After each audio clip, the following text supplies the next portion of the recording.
मैले त 18 पुराण पढेँ डाक्टर साहब, 18 पुराण तपाईँ कहाँ सुन्नुहुन्छ त्यहाँ भनिदिन्छु।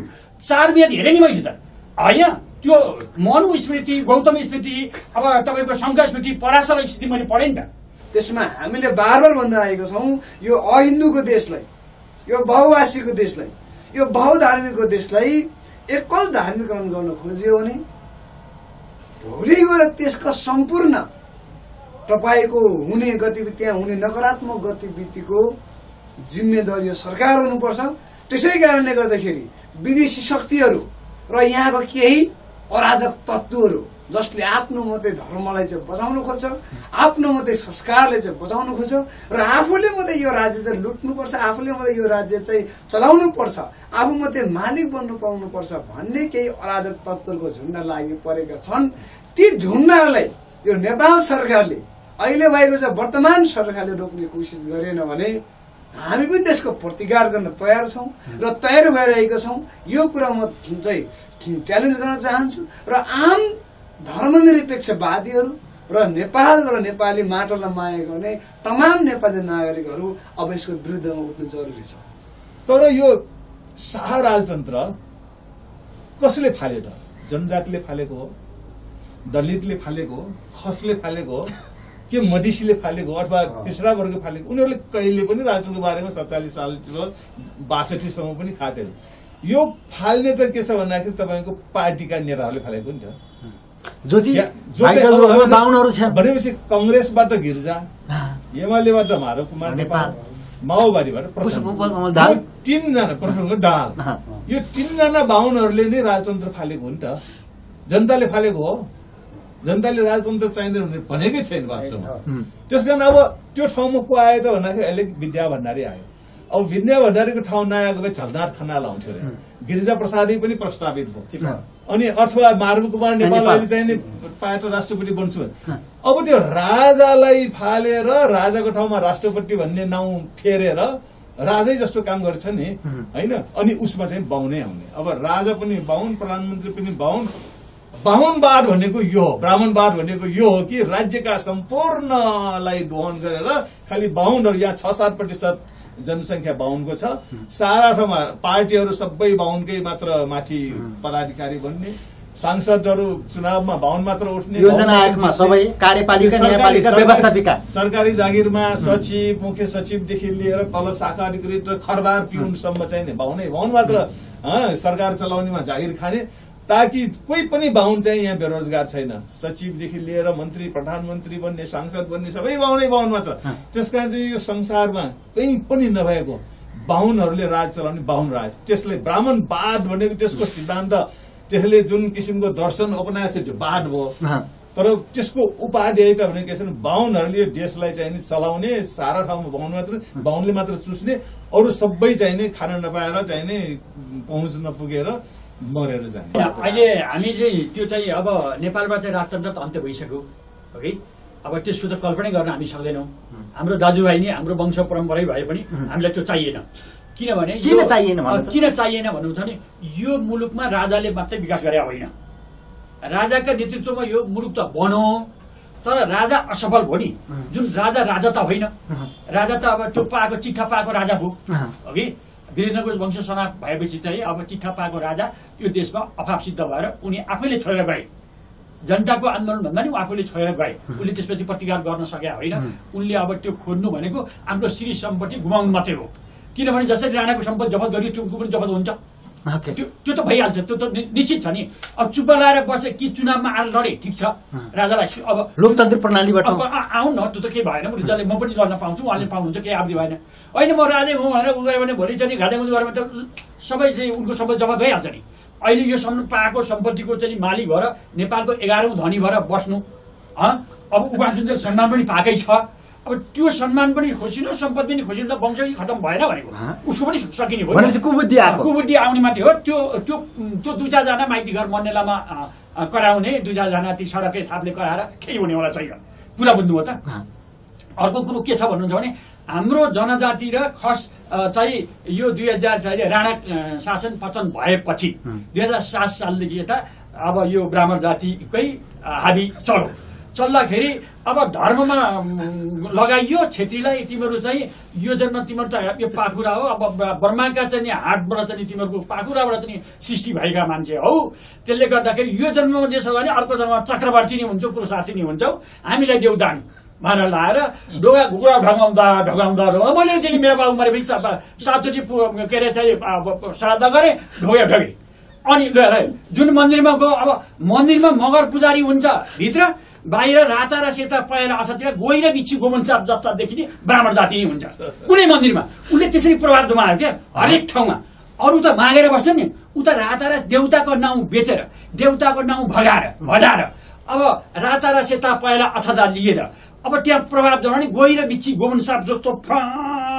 उसको आशीर्वादले के हुन्छ हुँदैन नि त कसै देउता ईश्वर भगवान परमात्मा भनेको मान्छेले सृष्टि गरेको सुन्नुहोस् मान्छेले सृष्टि गरेको मन्दिर मान्छेले बनायो मूर्ति मान्छेले राख्यो अब मूर्तिलाई के गर्ने भन्नु सासालो प्राण लियो अनि प्रतिष्ठा गरेर नरन गरौ अब सासाले नरन गर्नु नि नरन गरौ आजदेखि तिमी चाहिँ ओमकारेश्वर महादेव भयो मेरो जीव ज्यान धन श्री सम्पत्ति चौपाया दोपाया वंश परम्परा घर दुवारको रक्षा गर र के अरे चाहिँ यो चाहिँ दुःख कष्ट के अरे दुःख कष्ट र चाहिँ के अरे रोग व्याध र वंश के अरे वंश परम्परा समेतको चाहिँ रक्षा गरिदेऊ दुःख कष्ट नाश गरिदेऊ अब रोग व्याध नाश गरिदेऊ दुःख भए र त्रासको चाहिँ दैविक घटनाहरूबाट चाहिँ मलाई बचाइदेऊ म तिमीलाई धूप धुवा दिन्छु र चाहिँ राम्रो चिजले तिमीलाई सम्मान गर्छु भक्ति गर्छु हामीलाई शक्ति देऊ मान्छेले भनौँ त्यो भगवानका नाउँमा फेरि अर्काले खाइदियो ल हेर्नुहोस् है अब नेपालमा तपाईँको यही बुझ्नुहोस्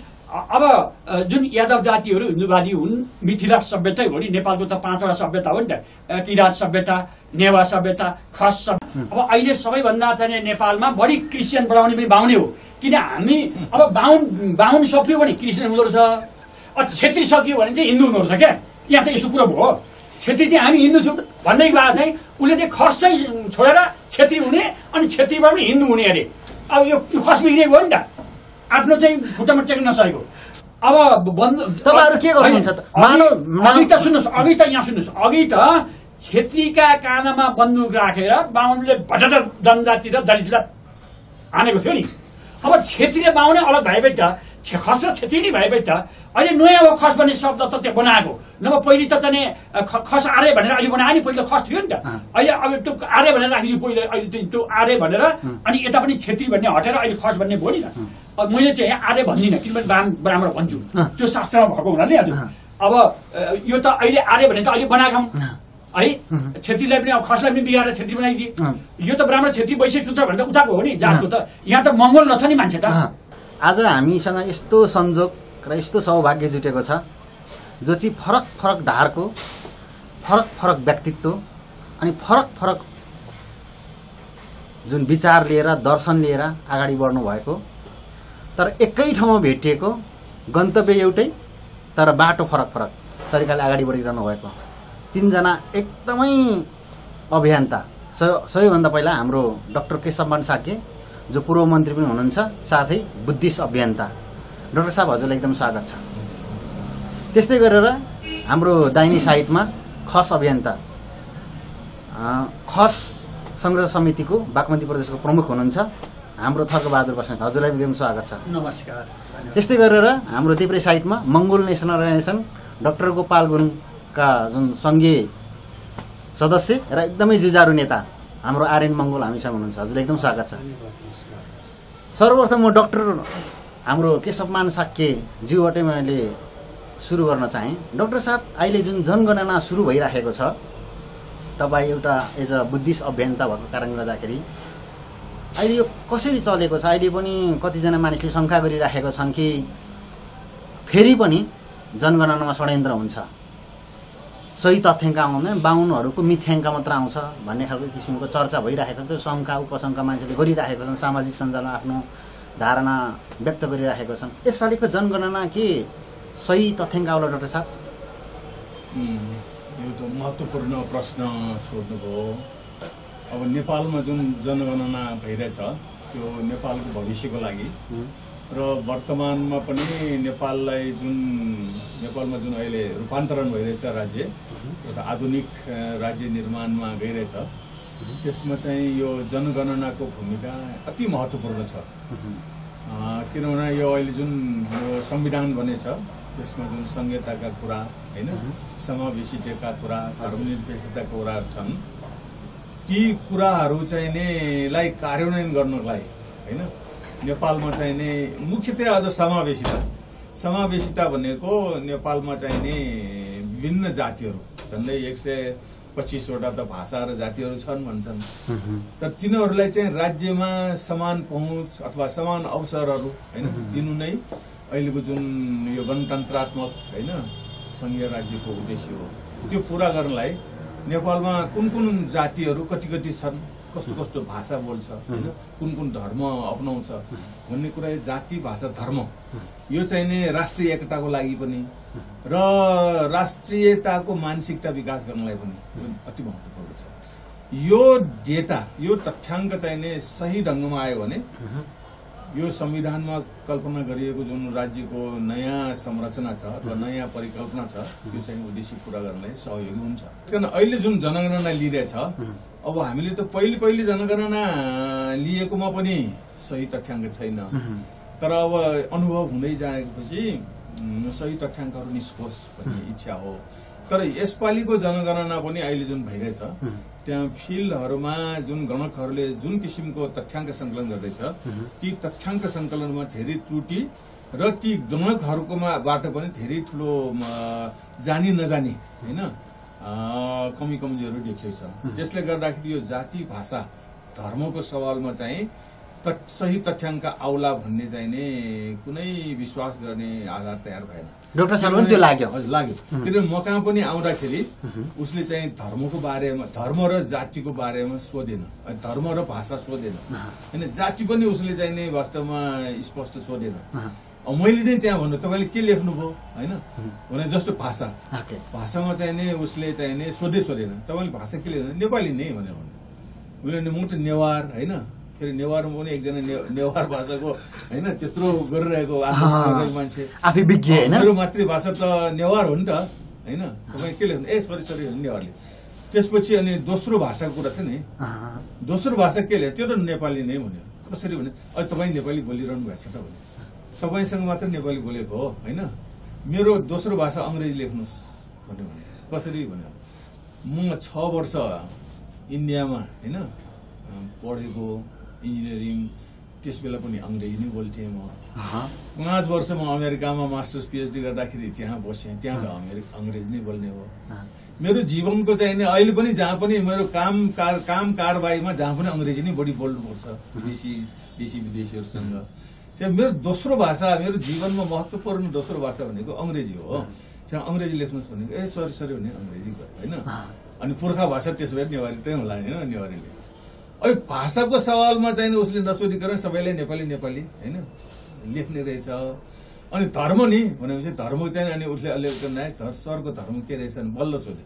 अब म साक्य भएपछि बुद्धिस्ट अब यो कति प्रमाण बुद्धिस्ट उसले हिन्दू लेखिसकेको रहेछ होइन। अब यसरी चाहिँ नि एकजना भनौँ न सोध्दै नसोधिकन अनि अरू चाहिँ सोध्यो, अब तपाईँको छोराछोरी कति छ, कति पढेका, के छ, कसो छ होइन, अब टेलिभिजन छ कि छैन, रेडियो छ कि छैन, यस्तो किसिम चाहिँ सोधे।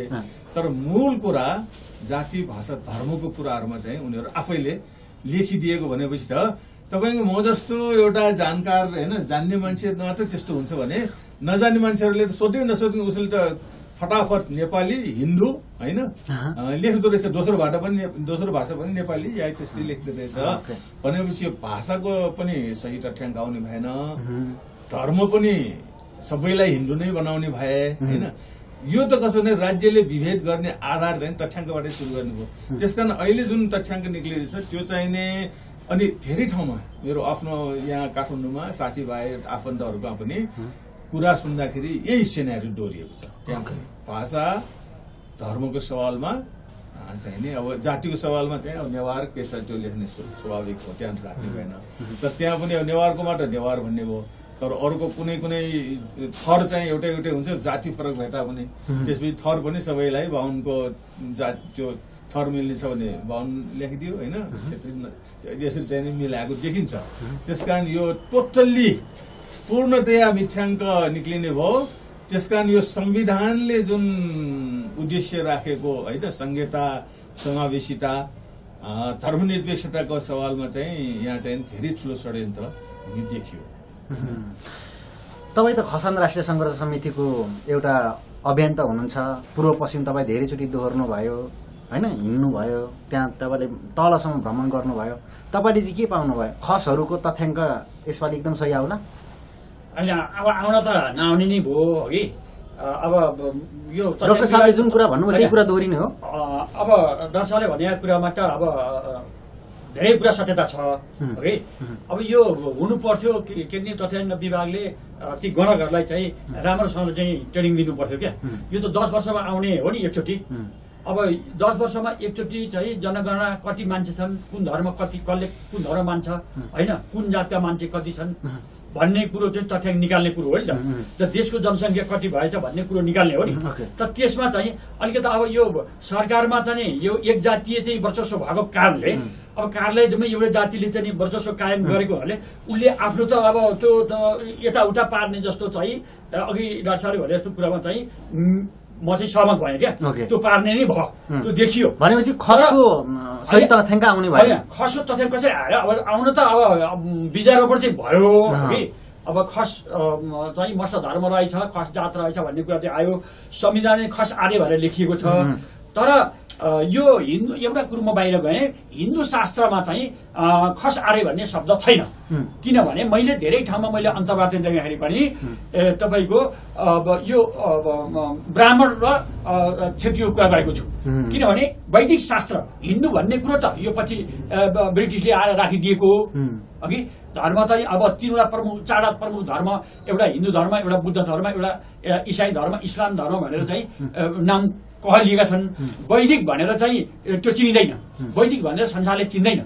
त हिन्दूमा न वैदिक हो, अब के अरे इस्लाममा त कुरान भयो होइन, त्यस्तै नै हो। अब के अरे इसाई धर्ममा त अब बाइबल भयो होइन, अब बुद्धको चाहिँ त्रिपिटक भयो भने यतापट्टिको चाहिँ वैदिक वेद भयो। अनि त्यसको हिसाबले त अब यो वैदिक मात्रै भनेर त धर्मलाई त चिन्न सकिँदैन। यसको नाउँ चाहिँ त नरान गरेको त हिन्दू नै हो। त्यो आएर चाहिँ ब्रिटिसले गरिदिएको।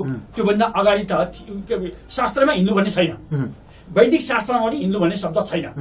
त कोही कोही ठाउँमा चाहिँ यो वैदिक शास्त्रमा चाहिँ कोही ठाउँमा चाहिँ के छ भनेदेखि चाहिँ यो खस र किरात चाहिँ वृक्ष व्रते धर्म नमान्ने संस्कारहीन भन्ने जस्ता शब्दहरू चाहिँ पाइन्छ। र कोही ठाउँमा 1.25 लाख खस भएको र 1.25 लाख पर्वतको मालिक भन्ने पनि कोही ठाउँमा पाइयो कि। तर चाहिँ अब यो वास्तविक कुरा चाहिँ अब तथ्यमा चाहिँ खस आर्य भन्ने चाहिँ शास्त्रमा छैन। र मैले खस आर्य भन्ने अहिलेसम्म यो जति अन्तर्वार्ता दिएँ त्यो मैले भनेको छैन। किनभने शास्त्रमा नभएको कुरा हो नि, यो त अहिले उत्पत्ति भएको, अहिले सृजना गरिएको खस आर्य भन्ने त संविधानमा दर्शनमा लेखिएको कुरा हो नि। संविधान भनेको एउटा दर्शन हो, त्यसमा लेखिएको कुरा हो। यो धेरै पछि 150 200 वर्ष 300 वर्षको बिचमा मात्रै लेखिएको। त्योभन्दा अगाडि यहाँ शास्त्रमा कुनैमा पनि खस आर्य भन्ने छैन। ब्राह्मण क्षेत्री वैश्य शूद्र भन्ने मात्रै छ।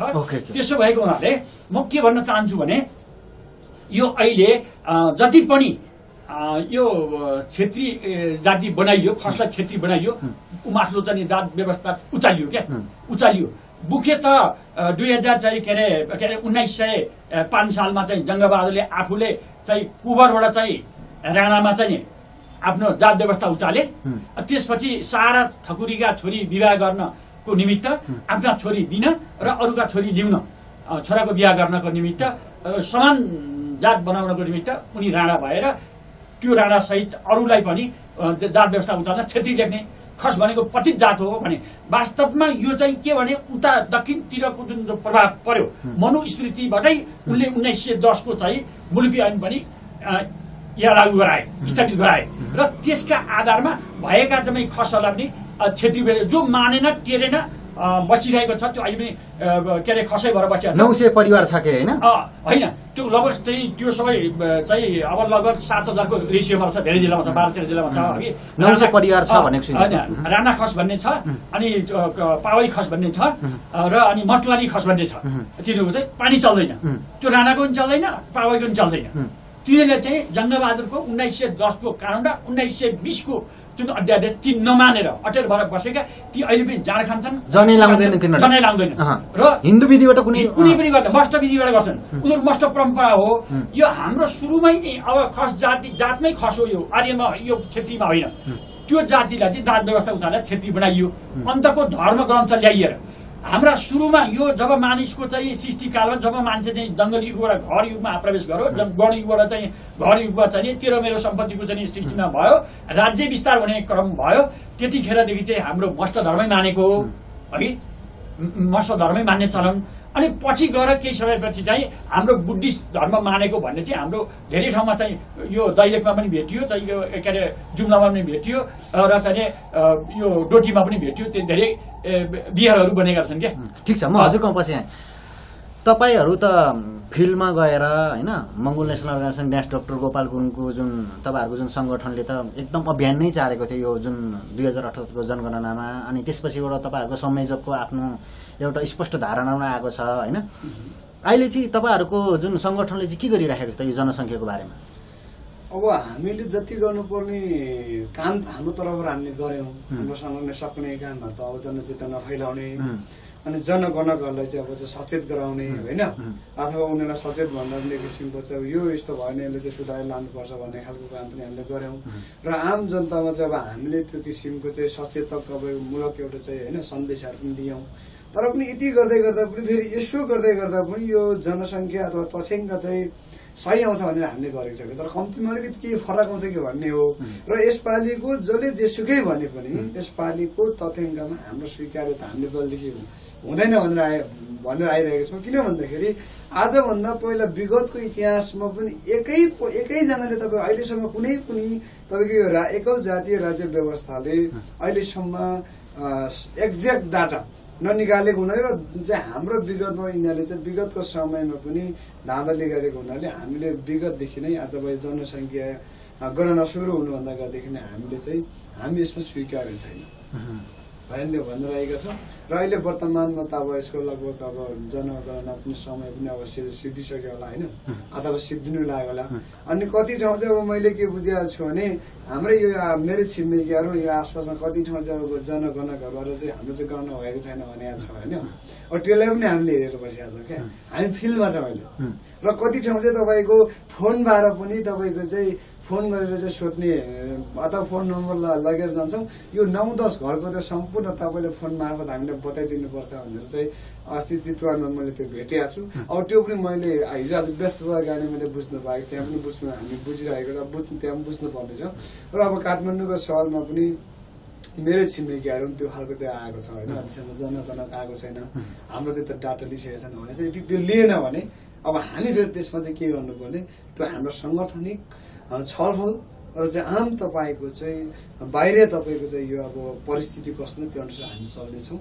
त्यो चाहिँ अब किन भन्दाखेरि र अर्को नम्बर हो जनसङ्ख्या अब तथ्याङ्क त अब यो 20मा के 100 र 20 भने जस्तै हो होइन, 2-4% तलमाथि आउँला त्यो त्यसमा चाहिँ नभन्न सकिन्न। तर पनि एक्ज्याक्ट तपाईँको चाहिँ डाटा आउँदैन। र अर्को कुरा हामीले सचेत चाहिँ के गराएको छौँ भने अहिलेको 2078 सालको जस्तै हाम्रो डाक्टर साहबले भन्नुभयो यो गणना किन गरिन्छ भन्दाखेरि त्यो धर्मको नाउँमा जातको नाउँमा समुदायको नाउँमा होइन सम्पूर्णलाई चाहिँ राज्यले गर्नुपर्ने व्यवहार र राज्यले दिनुपर्ने सुविधा र राज्यले गर्नुपर्ने समानताको व्यवहारको निम्ति जनगणना गर्ने हो। त्यसको त्योभन्दा कुनै औचित्य पनि छैन। र कुन समुदायको कति मान्छे रहेछन्, कुन समुदायको कुन धर्म मान्ने कति रहेछन्, त्यो अनुसार चाहिँ राज्यले गर्नुपर्ने व्यवहार अथवा दिनुपर्ने सेवा सुविधा गर्नुपर्ने व्यवहार गर्नुपर्ने समानताको ती कामहरू चाहिँ यो जनगणनाको तथ्याङ्कले हेरेर गरिन्छ, गर्नुपर्ने हो। तर अब तपाईँको चाहिँ यो यसपालिको 78को जनगणनाले अझै पनि हामीले सूचना के पाइरहेका छौँ भने यसपालिको जनगणनाले हिन्दूकै बढीभन्दा बढी वर्ष निकाल्ने, जनसङ्ख्या डाटा निकाल्ने अनि तपाईँको हिन्दू राज्य सहितको राष्ट्र संस्था फर्काउने अथवा चाहिँ राष्ट्र संस्था सहितको हिन्दू राज्य फेरि चाहिँ बनाउने नेपाललाई भन्ने जुन किसिमको भित्र चलखेल भइरहेको छ अहिले हामीले त्यसको चाहिँ आवरणहरू त्यसको चाहिँ केही तपाईँको चाहिँ कार्यहरू पनि देखिरहेका छौँ। त्यसमा हामीले बार बार भन्दा आएको छौँ यो अहिन्दूको देशलाई, यो बहुभाषीको देशलाई, यो बहुधार्मिकको देशलाई एकल धार्मिकरण गर्न खोजियो भने भोलि गएर त्यसका सम्पूर्ण तपाईँको हुने गतिविधि त्यहाँ हुने नकारात्मक गतिविधिको जिम्मेदारी यो सरकार हुनुपर्छ। त्यसै कारणले गर्दाखेरि विदेशी शक्तिहरू र यहाँको केही अराजक तत्त्वहरू जसले आफ्नो मात्रै धर्मलाई चाहिँ बचाउनु खोज्छ, आफ्नो मात्रै संस्कारले चाहिँ बचाउनु खोज्छ र आफूले मात्रै यो राज्य चाहिँ लुट्नुपर्छ, आफूले मात्रै यो राज्य चाहिँ चलाउनु पर्छ, आफू मात्रै मालिक बन्नु पाउनुपर्छ भन्ने केही अराजक तत्त्वहरूको झुन्ड लागि परेका छन्। ती झुन्डलाई यो नेपाल सरकारले अहिले भएको चाहिँ वर्तमान सरकारले रोक्ने कोसिस गरेन भने हामी पनि त्यसको प्रतिकार गर्न तयार छौँ र तयार भइरहेका छौँ। यो कुरा म चाहिँ च्यालेन्ज गर्न चाहन्छु र आम धर्मनिरपेक्षवादीहरू र नेपाल र नेपाली माटोलाई माया गर्ने तमाम नेपाली नागरिकहरू अब यसको विरुद्धमा उठ्नु जरुरी छ। किन भन्दाखेरि धेरै विद्वानले भनेका छन् मान्छेले जिउँदो लास बनाउँछन् तिनको भाषा धर्म संस्कृति लुटिदिनुपर्छ। मान्छे जिउँदो लास भएपछि त्यहाँ धर्ममा विभेद भएपछि त्यहाँ असमानता हुन्छ, असमानता भएपछि त्यहाँ शान्ति हुँदैन, शान्ति नभएपछि त्यहाँ विकास हुँदैन। त्यो भएर कारणले तमाम देशप्रेमी नागरिकहरू अब उठ्ने बेला आएको छ, जाग्ने बेला आएको छ। म फेरि पनि भन्छु यसपालिको तथ्याङ्कले अथवा तपाईँको तथ्याङ्क विभागले फेरि विगतमा जस्तै धाँधली गर्नु खोज्यो भने यहाँ विद्रोह हुन्छ। ओके, म हजुरमा पछि आउँछु। डाक्टर साहब, यही कुरालाई लक्षित गर्दै हाम्रो आर्यन सरले एउटा कुरालाई कोट गर्नुभयो, हिन्दू राज्य र राजतन्त्र फर्काउने, जनसङ्ख्यालाई माथि देखाएर चाहिँ त्यो तथ्याङ्क लिएर चाहिँ नेपाली जनतालाई फेरि राजतन्त्र लगाउने र अहिलेको जुन नयाँ व्यवस्थालाई लत्ताउने र यो व्यवस्थालाई असफल पार्ने रणनीति भएको छ भन्ने छ। यो रणनीति सबै पछिल्लो समयमा अहिले भर्खरै तातो तातो खबर, रामदेव बाबा जो यो गुरु भनेर चिनिन्छ, उसले नेपालमा आएर नेपालको कानुन विपरीत नेपालको कार्यकारिणी पोस्टमा बसेको प्रधानमन्त्रीको हातबाट पतञ्जली च्यानल र आस्था च्यानल जुन दुईटा टिभी खोल्ने, जुन चाहिँ 2075 को ऐन कानुन विपरीत नेपालमा विदेशीले मिडिया सञ्चालन गर्न नपाउने विधानलाई मिचेर जुन काम भएको छ, यसको मेन मिसन चाहिँ आरएसएसको मिसन हो, यो रको मिसन हो। उसको व्यापार गर्ने मिसन होइन, हिन्दूको प्रचार प्रसार गर्नु हो र हिन्दू राज्य र राजतन्त्र ल्याउने मिसन लिएर यो 2000 जनगणना सँगसँगै मिसिएर आएको छ भन्ने छ। डाक्टर साहब त एउटा पूर्व मन्त्री पनि हुनुहुन्छ आफैमा, देश विदेशमा अध्ययन गर्नुभएको होइन। यो 2062-63 डाइनामिक रोल खेल्नुभएको, 2046-47 सालकोमा पनि एक ठुलो एउटा अनुभव, त्यहाँ पनि एउटा डाइनामिक रोल खेल्नुभएको व्यक्तित्व हुनुहुन्छ। के आकलन गर्नुभएको छ डाक्टर साहब? अब यो यस्तो हुनु स्वाभाविक हो, किनभने यो राजनीति भनेको आफ्नो आफ्नो गुटको स्वार्थ होइन खेल्ने।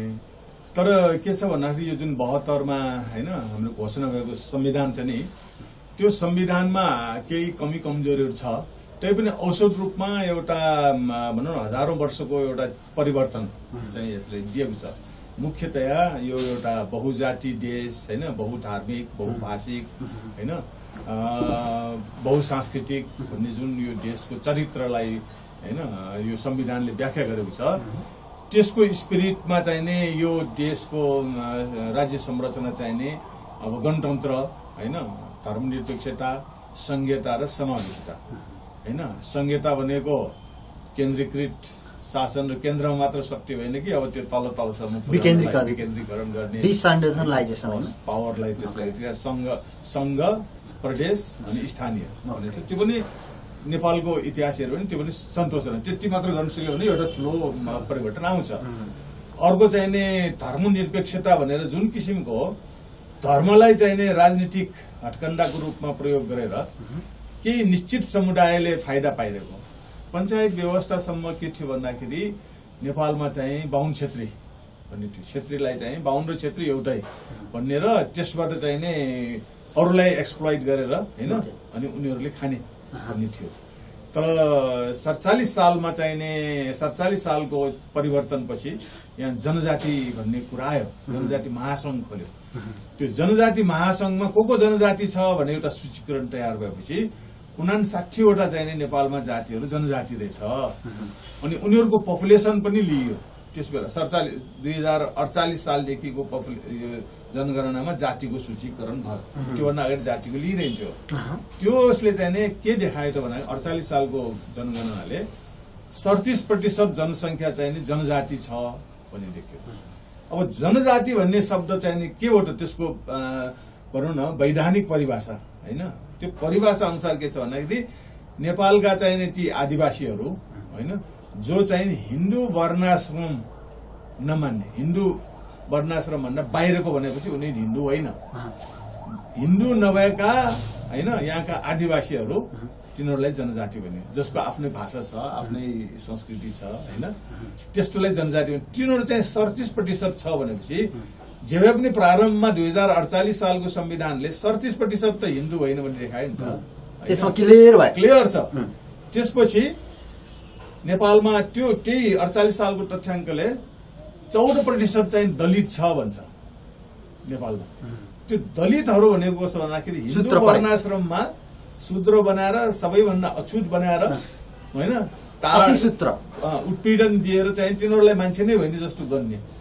उनीहरू आफूलाई चाहिँ नि हिन्दू भनेर गौरव गर्ने ठाउँ छैन नि त्यसकारण उनीहरूलाई चोइस दियो भने त हामी हिन्दू होइनौँ नै भन्छ नि हामी त होइन जनजाति स्वतन्त्र हुन चाहन्छौँ नि त्यसकारण उनीहरू पनि जबरजस्ती हिन्दू बनाउने भए पो उनीहरू आफैले स्पेसालिटी हिन्दू होइन तिनीहरू 2-4 जना यसो 2-4 वटा पैसा खाने भन्दा दलाली टाइपको कामले 2-4 हिन्दू भन्न त्यो जहाँ पनि पाइन्छ होइन तर औसत रूपमा हेऱ्यो भने 14% दलित पनि हिन्दू होइन नै भन्छ उनीहरूले आफूलाई हिन्दू बनाउन चाहँदैन 37% जनजाति 14% दलित 51% त नेपालको हिन्दू त हुँदैन होइन तपाईँ जनगणनामा सोध्यो भने तिमी हिन्दू हो भन्यो भने त उसले चाहँदैन होइन भन्छ होइन त्यसपछि के आयो त भन्दाखेरि बाँकी रह्यो अब पहिले 48 सालमा बाहुन छेत्री भन्ने थियो उनीहरू स्वतः हिन्दू भनेर राखिन्थ्यो शंका थिएन तर यो जुन 62 सालको आन्दोलनपछि 72 को संविधान बन्यो नि त्यसमा के गर्यो भन्दाखेरि बाहुन छेत्रीको सट्टा खस आर्य अघि हाम्रो तर्कबहादुर सरले भन्नुभयो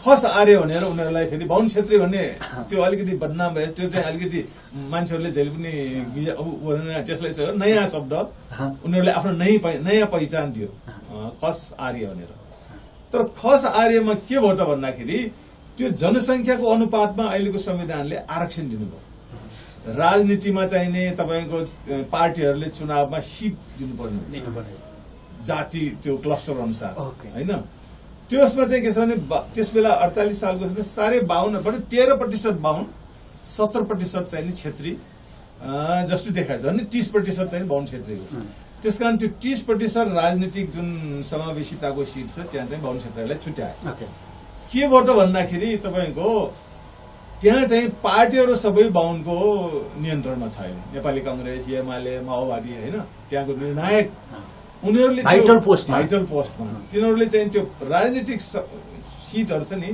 जस्तो सांसद बन्ने प्रदेश सभाको सांसद बन्ने राष्ट्रिय सभाको सांसद बन्ने होइन त्यो जुन उसमा चाहिँ बाहुन छेत्री भनेर छुट्याउनेमा तपाईँको त्यहाँ चाहिँ छेत्रीलाई जुन खस आर्य भनेर छुट्याउनु पर्नेमा आर्यहरू भनेको बाहुन खसहरू भनेको छेत्रीहरू भनेको खस भन्ने किसिमको आयो एउटै हो भन्ने तर खसहरूलाई चाहिने खसहरूको ठाउँमा बाहुनहरू मात्र पार्टीमा हुँदाखेरि उनीहरूले त्यो खसहरूलाई नछुट्याएको एउटैमा जसले खा पनि हुने खालको भएको हुनाले खसहरूलाई त्यो सिट नछुट्याइकन बाहुनहरू नै पुगे अहिले हेऱ्यो भने तपाईँको होइन मन्त्री बन्नेमा सांसद बन्ने राष्ट्रिय सभामा प्रदेश सभामा सबै चाहिँ त्यो खस आर्यको सिटमा बाहुनै बाहुन छ प्रत्यक्षमा त उनीहरूले पार्टीले टिकट दिएर मात्र पुग्ने प्रत्यक्ष त उनीहरूको आफ्नै चोखै बाहुनको भयो र अलिकति छोटिएको उसमा भने 70% भनेको नेपालको खसहरूको सबैभन्दा ठुलो समुदाय क्लस्टरमा उसको भाग सबै नै जस्तो प्रायः सबै नै होइन 2-4 वटा सिट छोडेर अरू सबै चाहिँ बाहुनले नै लिने भएपछि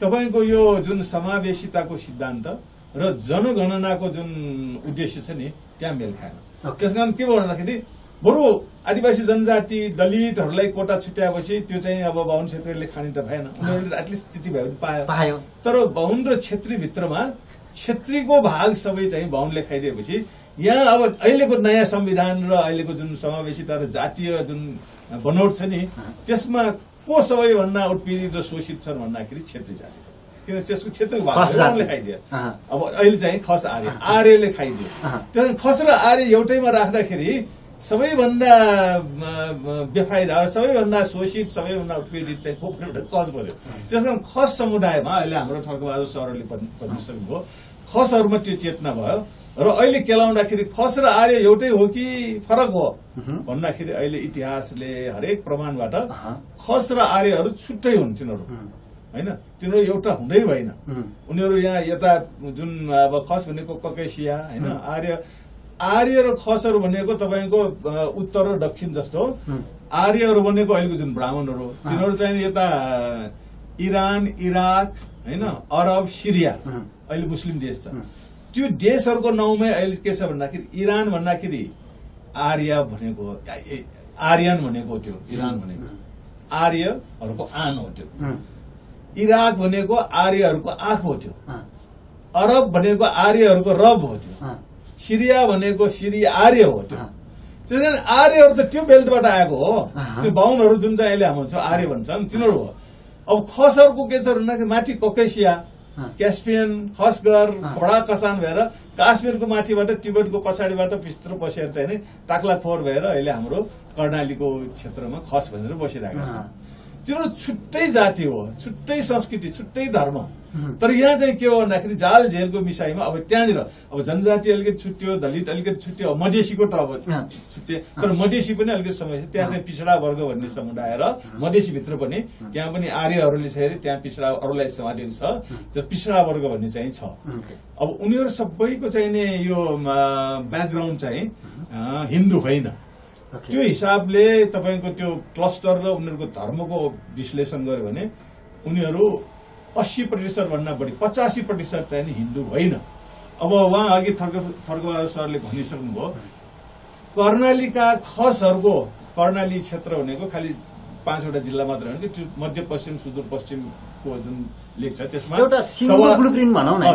त्यसमा चाहिँ इतिहासमा चाहिँ सपाद लक्ष्य भन्छ 1,25,000 पर्वतहरूको होइन त्यो एउटा राज्य हो ठुलो राज्य थियो नेपालभन्दा ठुलो त्यो राज्यमा चाहिँ खसान भन्ने सभ्यता होइन खस सभ्यता निर्माण भयो र त्यो चाहिँ खसहरू ती खसहरू चाहिँको इतिहास हेऱ्यो भने 500 वर्षभन्दा अगाडि करिब 900 वर्षसम्म 400 वर्षसम्म चाहिँ त्यहाँ खसहरूको चाहिँ शक्तिशाली खसान साम्राज्य चलाउँदाखेरि त्यहाँ चाहिँ बुद्ध धर्म चाहिँ राज्यले अप्नाएको थियो अरू मानिसहरू बुद्धिस्ट थिए त्योभन्दा अगाडि चाहिँ नि अब पुरानो मस्टो होइन किनभने यहाँ बुद्धभन्दा अगाडि त बुद्ध नै थिएन मस्टो हुने स्वाभाविक जस्तै किरात मङ्गोल भन्ने जस्तै तर त्यसको इतिहास हेर्दै गयो भने त्यहाँ चाहिँ पनि यो विगत 500 वर्ष जतिमा चाहिँ त्यो खसहरूलाई आर्यहरू बाहुनहरू पसेर उनीहरूलाई हिन्दू बनाएका कतिलाई चाहिँ तिनीहरूले जनाइ भिराइदिएका छन् जङ्गबहादुरको टाइममा उहाँ खगेशले भन्नुभयो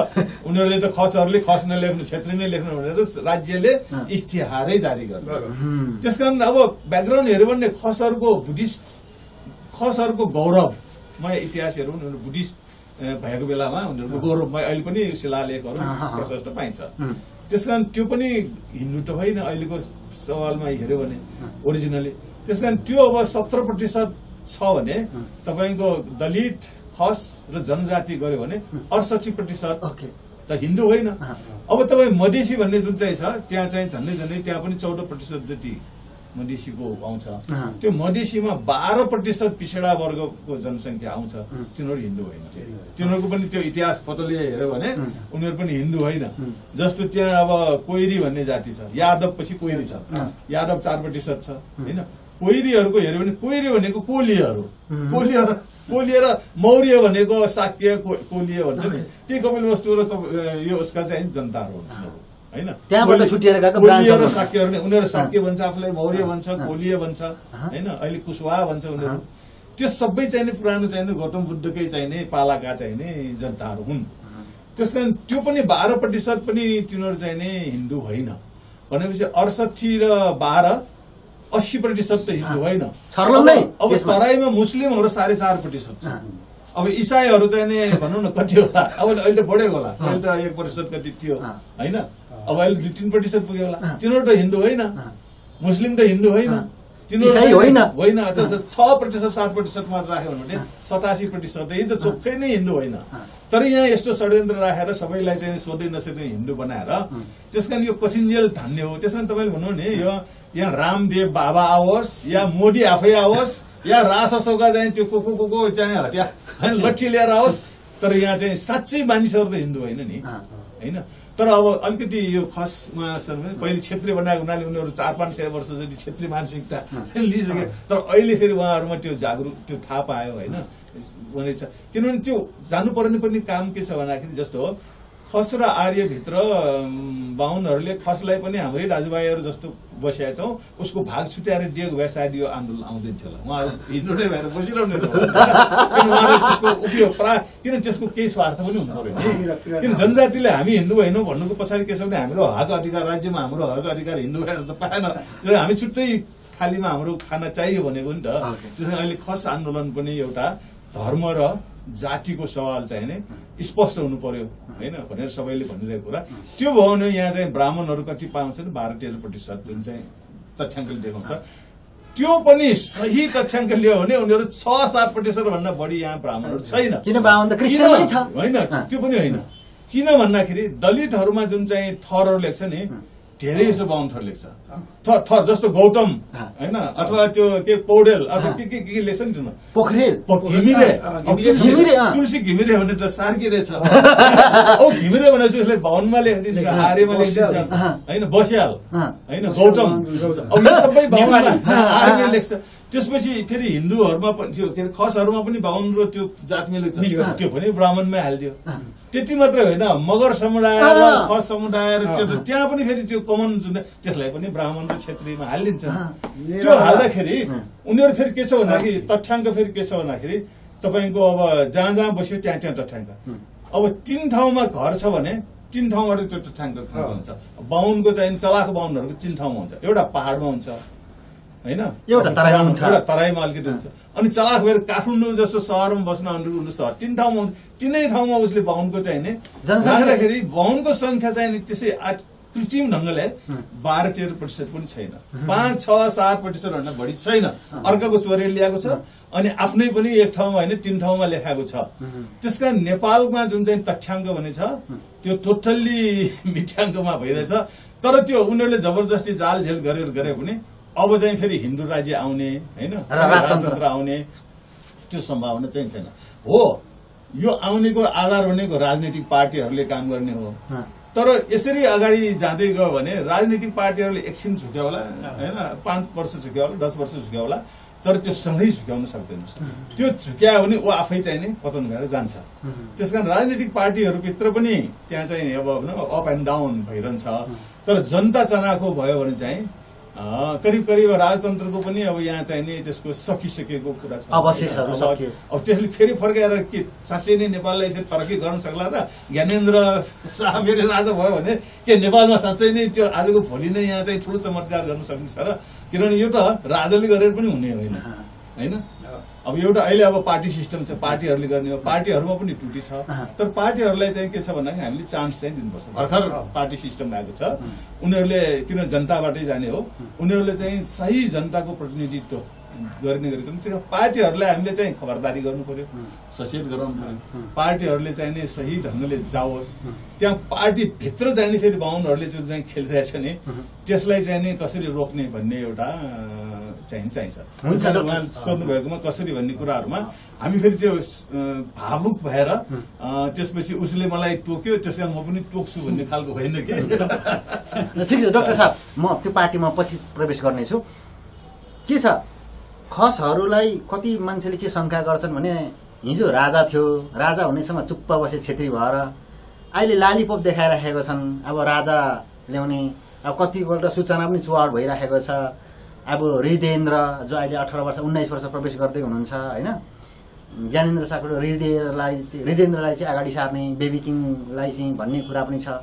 के छ तपाईँहरू कतै राजतन्त्र दियो भने त्यो लालीपपमा भुल्ने त होइन हिन्दू राज्य र राजतन्त्रमा के छ होइन अहिले हामी चाहिँ त्यो चाहिँ अब नेपालमा चाहिँ राजतन्त्र त अन्त्य भइसक्यो है अब त्यसको त कल्पनै गर्न हामी सक्दैनौँ हाम्रो दाजुभाइ नि हाम्रो वंश परम्परै भए पनि हामीलाई त्यो चाहिएन किनभने किन चाहिएन भन्नु छ भने यो मुलुकमा राजाले मात्रै विकास गरे होइन राजाका नेतृत्वमा यो मुलुक त बन्यो तर राजा असफल भयो नि जुन राजा त होइन राजा त अब त्यो पाएको चिठा पाएको राजा भयो अघि वीरेन्द्रको वंश समाप्त भएपछि चाहिँ अब चिठा पाएको राजा यो देशमा अभाव सिद्ध भएर उनी आफैले छोडेर गए जनताको आन्दोलन भन्दा नि आफूले छोडेर गए। उसले त्यसपछि प्रतिकार गर्न सकेका होइन। उनले अब त्यो खोज्नु भनेको आफ्नो श्री सम्पत्ति गुमाउनु मात्रै हो। किनभने जसरी राणाको सम्पत्ति जफत गरियो त्यो पनि जफत हुन्छ, त्यो त भइहाल्छ, त्यो त निश्चित छ नि। अब चुप लाएर बसे कि चुनावमा आएर लडे ठिक छ, राजालाई अब लोकतान्त्रिक प्रणालीबाट आउँ न, त्यो त केही भएन। जसले म पनि लड्न पाउँछु, उहाँले पाउनुहुन्छ, केही आपत्ति भएन। होइन म राजै हुँ भनेर उ गऱ्यो भने भोलि चाहिँ घाँदामुजी गऱ्यो भने त सबै चाहिँ उनको सम्पत्ति जफत भइहाल्छ नि। अहिले यो पाएको सम्पत्तिको चाहिँ मालिक भएर नेपालको 11औं धनी भएर बस्नु, अब उहाँ जुन चाहिँ सम्मान पनि पाएकै छ, अब त्यो सम्मान पनि खोसिनु, सम्पत्ति पनि खोसिनु त वंश खतम भएन भनेको, उसको पनि सकिने भयो। कुबुद्धि आउने मात्रै हो। त्यो त्यो त्यो 2-4 जना माइती घर मन्नेलामा कराउने, 2-4 जना ती सडकै थापले कराएर केही हुनेवाला छैन। कुरा बुझ्नुभयो त। अर्को कुरो के छ भन्नुहुन्छ भने हाम्रो जनजाति र खस चाहिँ यो 2000 चाहिँ राणा शासन पतन भएपछि 2007 सालदेखि यता अब यो ब्राह्मण जातिकै हाबी चल्दाखेरि अब धर्ममा लगाइयो छेत्रीलाई, तिमीहरू चाहिँ यो जन्म तिमीहरू त यो पाखुरा हो, अब ब्रह्माका चाहिँ हाटबाट चाहिँ तिमीहरूको पाखुराबाट चाहिँ सृष्टि भएका मान्छे हौ। त्यसले गर्दाखेरि यो जन्ममा जे छ भने अर्को जन्ममा चक्रवर्ती नै हुन्छौ, पुरुषार्थी नै हुन्छौ, हामीलाई देउदान भनेर लाएर ढोगा घुकुरा ढगाउँदा मैले चाहिँ मेरो बाबु मरेपछि 7चोटि के अरे चाहिँ श्राद्ध गरेँ, ढोगे। अनि जुन मन्दिरमा गयो, अब मन्दिरमा मगर पुजारी हुन्छ भित्र, बाहिर राता र सेता पहेँला अछतिर गोही र बिच्छी गोमन साप जस्ता देखिने ब्राह्मण जाति नै हुन्छ कुनै मन्दिरमा। उसले त्यसरी प्रभाव जमायो क्या हरेक ठाउँमा। अरू त मागेर बस्छ नि, उता राता र देउताको नाउँ बेचेर, देउताको नाउँ भजाएर अब राता र सेता पहेँला अछजा लिएर अब त्यहाँ प्रभाव जमाउने गोही र बिच्छी गोमन साप जस्तो उसको आशीर्वादले के हुन्छ? हुँदैन नि त। कसै देउता ईश्वर भगवान परमात्मा भनेको मान्छेले सृष्टि गरेको। सुन्नुहोस्, मान्छेले सृष्टि गरेको, मन्दिर मान्छेले बनायो, मूर्ति मान्छेले राख्यो। अब मूर्तिलाई के गर्ने भन्नु? सासालो प्राण दियो अनि प्रतिष्ठा गरेर नरन गरो। अब सासाले नरन गर्नु नि नरन गरो। आजदेखि तिमी चाहिँ ओमकारेश्वर महादेव भयो, मेरो जीव ज्यान धन श्री सम्पत्ति चौपाया दोपाया वंश परम्परा घर दुवारको रक्षा गर र के अरे चाहिँ यो चाहिँ दुःख कष्ट र चाहिँ के अरे रोग व्याध र वंश के अरे वंश परम्परा समेतको चाहिँ रक्षा गरिदेऊ, दुःख कष्ट नाश गरिदेऊ, अब रोग व्याध नाश गरिदेऊ, दुःख भए र त्रासको चाहिँ दैवी घटनाहरूबाट चाहिँ मलाई बचाइदेऊ, म तिमीलाई धूप धुवा दिन्छु र चाहिँ राम्रो चिजले तिमीलाई सम्मान गर्छु, भक्ति गर्छु, हामीलाई शक्ति देऊ, मान्छेले भनौँ। अब त्यो भगवानका नाउँमा फेरि अर्काले खाइदियो। ल हेर्नुहोस् है, अब नेपालमा तपाईँको यही बुझ्नुहोस्, अब जुन यादव जातिहरू हिन्दूवादी हुन्, मिथिला सभ्यता हो नि, नेपालको त 5वटा सभ्यता हो नि त, किराँत सभ्यता, नेवा सभ्यता, खस सभ्यता, लुम्बिनी सभ्यता, अब यो चाहिँ के अरे कतिवटा भने मैले 4वटा भने होइन। अब अर्को चाहिँ 5वटा भन्नुभयो, 5वटा भने किराँत सभ्यता एउटा होइन, किराँत भने अब नेवार भयो, खस भयो, मिथिला भयो, अनि के अरे यो साकेहरूको लुम्बिनी सभ्यता, यतिबाट युक्त भएको हो नि त।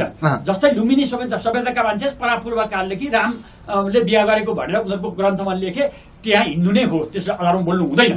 तर जुन पहाडमा बसोबास गर्ने पहिलेको जनगणना अब 4 लाखको लिम्बूको देखाएको छ, 6 लाख राईको देखाएको छ, अब 15 लाख तामाङको देखाएको छ, के अरे 13 लाख नेवार देखाएको छ, अब 5 लाख गुरुङ देखाएको छ, 19 लाख मगर देखाएको छ, अब 45 लाख खस देखाएको छ, 17 लाख के अरे थारू देखाएको छ, 11 लाख चाहिँ के अरे यो तराईको नभनौँ, 11 लाख त चाहिँ यादव हो, त्यो देखाएकै छ। अब यो यति माथिको त्यसपछि तपाईँको 11 लाख चाहिँ उसलाई पनि देखाएको छ, के अरे यो मुसलमानलाई पनि देखाएको छ भने। अब यहाँ 90% ओमकार भनेको के हो? ओम भन्ने शब्दमा चाहिँ के हो त? यो विज्ञानको उ त होइन, विज्ञानले पनि सूत्रपात हुन्छ। अब अल्बर्ट आइन्स्टाइनले चाहिँ E=mc² भनेर बनायो भने त्यसमा चाहिँ कतिवटा न्युक्लियर बम कस्तो के बन्छ भन्ने कुरा उसको चाहिँ छ नि त फर्मुला। यो फर्मुला बेगर उचित यहाँ चाहिँ ब्राह्मण जातिले, अब म किन आर्य भन्दिनँ भने हिन्दू धर्ममा, वैदिक धर्ममा, वैदिक सनातन धर्ममा त्यहाँ आर्य भन्ने शब्द छैन। कुरा बुझ्नुभयो? अब ब्राह्मणै भन्छ नि, भारतका ब्राह्मण नेपालमा बाहुन भएका मात्रै हुन्। त्यसो भएकोले यो चाहिँ हिन्दू राष्ट्र पनि हुन सक्दैन कहिले। अब र हुन्छन् भनिरहेको छ नि त, होइन भन्ने त मैले पनि अहिले 11वटा प्रान्त मागिरहेको छु नि त। 11वटा प्रान्त भन्दा भइहाल्छ त? जनताले मान्नु पर्यो नि, कुनै चिज पनि जनताले स्वीकार्नु पर्यो नि। खुरापाती गरेर लिए भने के हुन्छ? खुरापाती गरेर आन्दोलन हुन्छ, हिजोको जनता होइन नि। अब तपाईँहरू के गर्नुहुन्छ त? अघि त सुन्नुहोस्, अघि त यहाँ सुन्नुहोस्, अघि त छेत्रीका काँधमा बन्दुक राखेर बाहुनले भटट जनजाति र दलितलाई हानेको थियो नि। अब छेत्री र बाहुन अलग भए त खस र छेत्री नै भए त अहिले नयाँ हो खस भन्ने शब्द त त्यो बनाएको, नभए पहिले त चाहिँ खस आर्य भनेर अहिले बनायो नि, पहिले खस थियो नि त, अहिले अब त्यो आर्य भनेर राखिदियो पहिले, अहिले त्यो आर्य भनेर अनि यता पनि छेत्री भन्ने हटेर अहिले खस भन्ने भयो नि त। अब मैले चाहिँ यहाँ आर्य भन्दिनँ किनभने ब्राह्मण भन्छु, त्यो शास्त्रमा भएको हुनाले हजुर। अब यो त अहिले आर्य भने त अहिले बनाएको है, छेत्रीलाई पनि अब खसलाई पनि बिगारेर छेत्री बनाइदिए। यो त ब्राह्मण छेत्री वैश्य सूत्र भने त उताको हो नि जातको त, यहाँ त मङ्गोल नछ नि मान्छे त, यो त मङ्गोल भने छुट्टै जात रहेछ नि त, जनजाति महासङ्घ भनेर, जनजाति महासङ्घ खसको पनि भयो नि। त्यसो भएको हुनाले हामीले यो धर्मबाट मुक्ति पाउनको निमित्त पनि हाम्रो चाहिँ अब भन्नुहोस् न, मान्छेको त पहिला के हुन्छ भनेदेखि तपाईँको चाहिँ भाषा हुन्छ, भाषाबाट चाहिँ तपाईँको चाहिँ साहित्य हुन्छ, साहित्यबाट त तपाईँको संस्कृति हुन्छ, संस्कृतिबाट संस्कार हुन्छ, संस्कारबाट अनि धर्म हुन्छ, धर्म पनि नष्ट भएपछि चाहिँ जात पनि नष्ट भएर जान्छ। हाम्रो जातै नष्ट भएको हो नि त, खसै नष्ट भएर चाहिँ आर्य भइ के अरे छेत्री बनाइदियो नि त। अनि त्योबाट चाहिँ मुक्ति दिलाउनका हाम्रा पुर्खाको चाहिँ के हो भने चाहिँ सबैले आफ्नो चाहिँ पुर्ख्यौली खोजे नि त, पुर्ख्यौली चाहिँ धर्म खोजे नि त, इतिहास खोजे नि त। हाम्रो त अब यहाँ अहिले भन्नुहुन्छ भने कि यहाँ चाहिँ अब 28% उहाँले भन्नुभएको कुरामा अलिकति मिलेन, यो जनगणनाको हिसाबले चाहिँ 28% चाहिँ मङ्गोल जाति, अब 6% चाहिँ पहाडको चाहिँ मैले तराईको भन्ने है, पहाडको मात्रै, पहाडको चाहिँ 28% जनजाति पुग्दो रहेछ, मैले त रेसियो टिपेर राखेको छ नि त। अनि त्यसपछि तराईको हाल्दाखेरि त 37 भयो, पहाडको चाहिँ 28 मात्रै हुन्छ। अब 6% पहाडको चाहिँ यो के अरे दलित भनेको चाहिँ 6% छ, 12 लाख चाहिँ नि हामी देखाएको छ, अनि 4-4 लाख त्यो गर्दाखेरि चाहिँ उता त 18 लाख छ क्या, 18 लाख छ, 3-3 लाख 6 लाख त्यो भयो दमाई र सार्की, अनि कामी चाहिँ 12 लाख, त्यो भएर चाहिँ यिनीहरूको 6% पहाडको मात्रै निकालेँ मैले, तराईको मैले कुरा गरिनँ। तराईको टुरेभन्दा उतापट्टि उतैको प्रभाव हिन्दू धर्मै हो, अधर्म बोल्नु हुँदैन, धेरै जसो मान्छेले हिन्दू नै मान्छन्। त पहाडमा चाहिँ यही खसलाई चाहिँ यो दलित र गरिब बनाइयो। अब यो धर्म नमान्ने कारणले, हिन्दू धर्म नमान्ने कारणले दलित र गरिब हुनु परेको। अब यसरी छुट्याइयो, विभाजन गरियो नि। संसारका कुनै पनि धर्ममा यस्तो चाहिँ विभेद छैन, यहाँ चाहिँ त्यस्तो विभेद मान्ने हामी खस लाग्यौँ। अब राजा बनाइदिए हामीलाई, चक्रवर्ती राजा हुन्छ भन्ने, हामीलाई अहिले जति सक्दो दान देऊ, तिमी अर्को मरेपछि त स्वर्गमा चाहिँ अहिले त विष्णुको चाहिँ अवतार मात्रै हो, एउटा अंश मात्रै आएको छ, पछि गएर त तिमी विष्णु भगवानै हुन्छौ स्वर्गमा, दिव्य दरबार बन्छ, उर्वशी र चाहिँ के अरे सुन्दरीहरूले चाहिँ चमर हँकाएर राख्छन्, चक्रवर्ती राजा दिव्य दरबार बन्छ, चक्रवर्ती राजा हुन्छ भनेर दरबार बनेन के भन्नु। अब त्यो उनी हुँदो रहेछ नि, हामी त यो धामी झाँक्री पन्थको, हामी त धामी झाँक्री पन्थका मान्छे हौँ, हामी प्रकृति पूजा गर्ने मान्छे हौँ, अलौकिक धर्म हाम्रो हो, यो वैदिक धर्म हाम्रो होइन। वेद हेर्नुहोस्, यदि वेद चाहिँ तपाईँको विज्ञान भनेर चाहिँ जुन मूर्ख मानसिक चेतना घुमेको मान्छेले भन्छ नि, त्यो यदि वेदै चाहिँ नि विज्ञान थियो भने त चन्द्रमामा आज त्यो किन गोरे पुग्थ्यो त, यो ब्राह्मण पुग्नुपर्ने थिएन भनेको, योबाट लान्थ्यो भने। लु हिजो त सकेन त अरे, अब हिजो त मुसलमानले ठोकेछ अरे, अब ब्रिटिसले आएर ठोकेछ अरे, अब भारतवर्षमा चाहिँ तपाईँको 755 वर्ष उनीहरूले शासन गरेछन् अरे, अहिले भनेको त 100 वर्ष बित्न आइसक्यो नि त। 1947 स्वतन्त्र भएपछि त चन्द्रमामा पुग्नु पर्दैन थियो, फेरि जानु पर्दैन थियो, 1900 मोबाइल बनाउनु पर्दैन थियो होइन, कम्प्युटर बनाउनु पर्दैन थियो, हरेक कुराहरू चाहिँ हेर्नुहोस्। कुरो के छ भनेको सबै कुरो चाहिँ लाग्छ नयाँ नयाँ चिजको प्रतिपादन हुँदैछ होइन। अब घडी बनाऊ, रेडियो बनाऊ, मोबाइल बनाऊ, सारा कुरा यही मोबाइलमा अटो भने नयाँ नयाँ, यो मेरो शब्द भन्ने कसै मिल्दैन क्या। संसारमा मान्छे चेतनशील प्राणी हो, सामाजिक प्राणी हो, एकले अर्कालाई सहयोग गर्छ, उसको सहयोग लिन्छ, आफ्नो सहयोग दिन्छ क्या। त्यसो भएकोले तपाईँहरूको चिज मलाई काम दिन्छ, मेरो चिज तपाईँहरूलाई काम दिन्छ। त्यसो भए ब्राह्मणको चिजले चाहिँ काम दिएन होइन, धर्मले त दिएन काम, कसरी दियो त? अब यहाँ पनि ढोग बनाएको छ, उता पनि ढोग बनाएको छ, यहाँ पनि पैसा छ भने पैसा जान्छ। राजा यो अघि नि थुम गौडामा चाहिँ जो भने बडाकिम हुन्थ्यो नि, त्यो बडाकिमले चाहिँ के भन्थ्यो भनेदेखि त्यसले राम्रो काम गरे थुममा, अब थुम भन्ने हुन्थ्यो, अनि किल्ला भन्ने हुन्थ्यो, गढी भन्ने हुन्थ्यो, त्यसमा राम्रो काम गर्ने, अब त्यो ठाउँमा चाहिँ सुधार गरेको अथवा चाहिँ सीमा सुरक्षा राम्रो गरे बापत पाउनु पर्ने राजाबाट जुन चाहिँ उपहार हो, पुरस्कार हो, त्यो पनि बाहुनले मिथ्या कथा सुनाएर सबै उसले लियो। मिथ्या कथा सुनाएर त्यो चाहिँ तपाईँको जम्मै चाहिँ अब त्यो जग्गा चाहिँ उसले प्राप्त गर्यो, कब्जा गर्यो। त्यसरी चाहिँ मेन कुरो चाहिँ राजालाई हातियो र राजा देशमा आवश्यकै छैन। तर तपाईँले त्यो कुरा भनिरहनु भएको छ। म तपाईँलाई एउटा क्वेसन छैन र म अर्को प्रसङ्गमा जान्छु होइन। तपाईँकै क्षेत्रीहरू अहिले पनि खुट्टा ढोकेर राजा ल्याउनु पर्यो भनेर लागिरहेको छन् त, के भन्छ दाम चढाइराखेका छन्, पैसा चढाइराखेको छन्। तपाईँकै जुन वर्णको मान्छेहरू उहाँले के भन्नुहुन्छ त तपाईँ? होइन, अब बिस्तारै उहाँको आउनुहुन्छ, त्यसमा केही आपत्ति छैन। अब मान्छेले नबुझेर पनि हुन्छ। अब सबै धर्मका लागेका छन्, हाम्रो मात्रै होइन, नेवारका पनि गएका छन्, राईका पनि गएका छन्, लिम्बूका पनि गएका छन्, त्यो चाहिँ लिङ्गदेन कराई छन् के अरे त्यो अब राजेन्द्र विजय चाहिँ अब राजा हिन्दू राष्ट्र भनिरहेका छन्। अब काले राई पनि चेन्ज गरे, अब यस्ता चाहिँ धेरै छन् क्या। अब नेवारमा पनि छन्, छेत्रीमा पनि छन्, अब दलितमा पनि छन्। दलित हाम्रो हिन्दू नै हो भने नाम दलित पनि जो यो मुलुकमा यो संसारमा यो मानव चेतनामा पनि अब उसले चाहिँ पशु प्राणी भएको छ नि त। दलित र गरिब हिन्दू धर्म नमाने बापत भएको छ नि, राजाको आदेश नमाने बापत भएको छ नि। हाम्रो पावस खस र चाहिँ राणा खस मतवाली खस भन्ने अहिले पानी नचलिरहेको छ नि। हाम्रा पुर्खा ती हुन् नि, हाम्रो रगत त्यो हो नि। त्यो रगत हामी कहाँ, हाम्रो रगत त्यो हो नि त। त्यही रगत एउटा पानी नचल्ने, त्यही रगत एउटा चाहिँ छेत्री भएको छ। ल अब भनेपछि त यो रगतको सम्बन्ध पनि टुटाइदियो नि। यहाँ त केले टुटायो भन्दा धर्म। मान्छे संसारमा नास्तिक छैनन् क्या, शास्त्री नै छन्, धर्म मान्ने नै छन्। म हजुरको पछि आउँछु। आर्यन सर, तपाईँहरूले त एकदमै सशस्त्र अभियान चलाउनु भएको छ, सङ्गठन विस्तार गर्नुभएको छ, प्रचार प्रसार व्यापक गर्नुभएको छ होइन। पछिल्लो समयमा तपाईँहरूले पाएको, अघि तपाईँले भनेको टपिकमा म जोड्न चाहन्छु त्यसलाई, जुन के भन्छ म डक्टर सरकोमा जम गरेँ, त्यसलाई हामी निरन्तरता गरौँ कि के भन्छ उनीहरूले कल्पना गरे जस्तै नेपाल अब फेरि हिन्दू राज्य र राजतन्त्र आउने कुरा हो। हृदयेन्द्र विक्रम शाहदेव जुन भनिएको छ, उनीहरूले अगाडि सारेको छ 18 वर्षको बालकले बेबी किङ भनेर, यो बारेमा के छ, के विश्लेषण गरिरहनु भएको छ तपाईँ? चतुरहरूले गर्ने काम त जहिले अराजक नै हो, असफललाई सफल देख्ने हो, त्यो सपना मात्रै हो। यो रामदेवको कुरा पनि मैले जोड्न चाहेँ त। अब यो रामदेव इत्यादिको अर्को कुरो के छ भन्दाखेरि, अर्को साह्रै लाजमर्दो कुरो चाहिँ अब यो समाज भर्किने क्रममा, समाज बिग्रिने क्रममा होइन, अब समाज द्वन्द्वतिर घुमिँदैछ भने सत्ता पक्ष अथवा सरकार पक्षले चाहिँ त्यहाँ चाहिँ अब त्यसको समस्याको निर्मूलीकरण कसरी गर्ने भन्नेतिर चाहिँ सत्ता पक्ष सरकार पक्ष लाग्नुपर्ने। यहाँ लाजमर्दो त के छ भने हिजो अस्ति एकदम त्यो फेसबुक सामाजिक सञ्जालमा अथवा चाहिँ मिडियामा हामीले एउटा फोटो देख्यौँ अथवा भिडियो देख्यौँ, रामदेवसँग फोटो खिच्नलाई भए पनि राष्ट्रका प्रमुखहरू गयो क्या। यो चाहिँ सबैभन्दा लाजमर्दो कुरो यहाँनिर छ होइन। यदि रामदेव नेपालमा छिर्ने हो भने व्यापारको लागि छिर्नुपर्छ क्या, धर्म प्रचारको लागि होइन।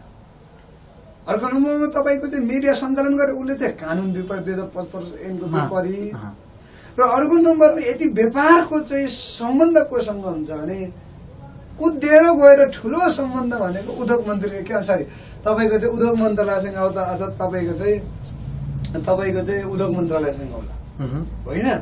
व्यापारीको अब तपाईँको सम्बन्ध त्यहाँसम्म होला। अब यहाँको राष्ट्रपति नै आउनुपर्ने, यहाँको प्रधानमन्त्री नै आउनुपर्ने, यहाँको अहिले मान्य गर्ने तपाईँको चाहिँ सारा मन्त्रीहरूसँग चाहिँ फोटो खिच्नु पर्ने क्या। त्यो रोइलो यो त जनताको सेन्टिमेन्ट खिचेको हिन्दू धर्मको लागि भन्ने कुरा छ नि त। त्यही त यस्तो किसिमको लाजमर्दो काम चाहिँ गर्ने चेष्टा यो राज्यले पनि गर्नु हुँदैन। र यहाँका चाहिँ अहिले चाहिँ हाम्रा जनताले, नेपाली नागरिकले धर्मनिरपेक्षको लागि चुनेर पठाएका र स्वाधीन राष्ट्रको लागि चुनेर पठाएका यहाँको दलालहरूले त्यो गर्नु हुँदैन। जसले जनताले विश्वास गरेको छ नि, जनताको चाहिँ विश्वासमाथि लात हान्नु हुन्न। ठिक छ, त्यो पोइन्टमा आउन, हामी पोइन्टमा आउन, हिन्दू राज्य र त्यो राजाको पोइन्टमा आउन। र अर्को नम्बरमा हाम्रो कुनै सङ्गठन अहिले चाहिँ व्यापक रूपमा अघि बढेको छ र हाम्रा पनि सङ्गठनले चाहिँ विभिन्न तहमा चाहिँ काम गरिरहेको छ। त्यो सूचना अनुसार चाहिँ त्यो भइरहेको छ, भित्र खेल भने चाहिँ हामी कहाँ सूचना चाहिँ आएको छ। तर म के भन्छु त्यो सूचना, त्यो सपना पुरा होला कि नहोला? त्यो नहोला। मैले भने त्यो दिवस सपना अनि दिउँसोको तपाईँ दिउँसो भइहाल्यो भने के हुन्छ? अहिले त्यो हुँदैन। एक नम्बरमा त्यो हुँदै पनि हुँदैन। र अर्को नम्बरमा यो लाजमर्दो कुरो त कहाँ छ भन्दाखेरि, तर सबैभन्दा ठुलो शत्रु तपाईँहरूलाई देखेको छ नि त पछिल्लो समयमा मङ्गोललाई। मङ्गोलले शत्रु देखेर हुन्छ भने मङ्गोल हिन्दूको सबैभन्दा ठुलो शत्रु तपाईँ हो भन्ने उसको हेरे गलत हो। मङ्गोलले उठाएको चाहिँ सिद्धान्त के हो, दर्शन के हो, उनको भिजन के हो, सपना के हो, त्यो बुझ्नु पर्यो नि। जहिले दुश्मनी मात्रै देखेर हुन्छ भने हामीले पनि हिन्दूलाई चाहिँ यहाँ तपाईँको चाहिँ अघि डाक्टर साहबले भने जस्तै अथवा हाम्रो खसान सङ्घर्ष समिति बागमती प्रदेशको चाहिँ मान्य नेताज्यूले भने जस्तै हाम्रो चाहिँ डाक्टर साहबले भने जस्तै उनले निकालेको तथ्याङ्कै अनुसार हामी पनि अहिले चाहिँ तपाईँको अन्तर्राष्ट्रिय रूपमा मुद्दै लरे पनि यो राष्ट्रमा चाहिँ सर्वोच्चमा चाहिँ होइन तपाईँको न्यायालयले निष्पक्ष छानबिन गर्ने हो भने पनि 85-86% अहिन्दू नै हुँदो रहेछ त, अथवा हिन्दू नै तिनीहरू त होइन रहेछ त।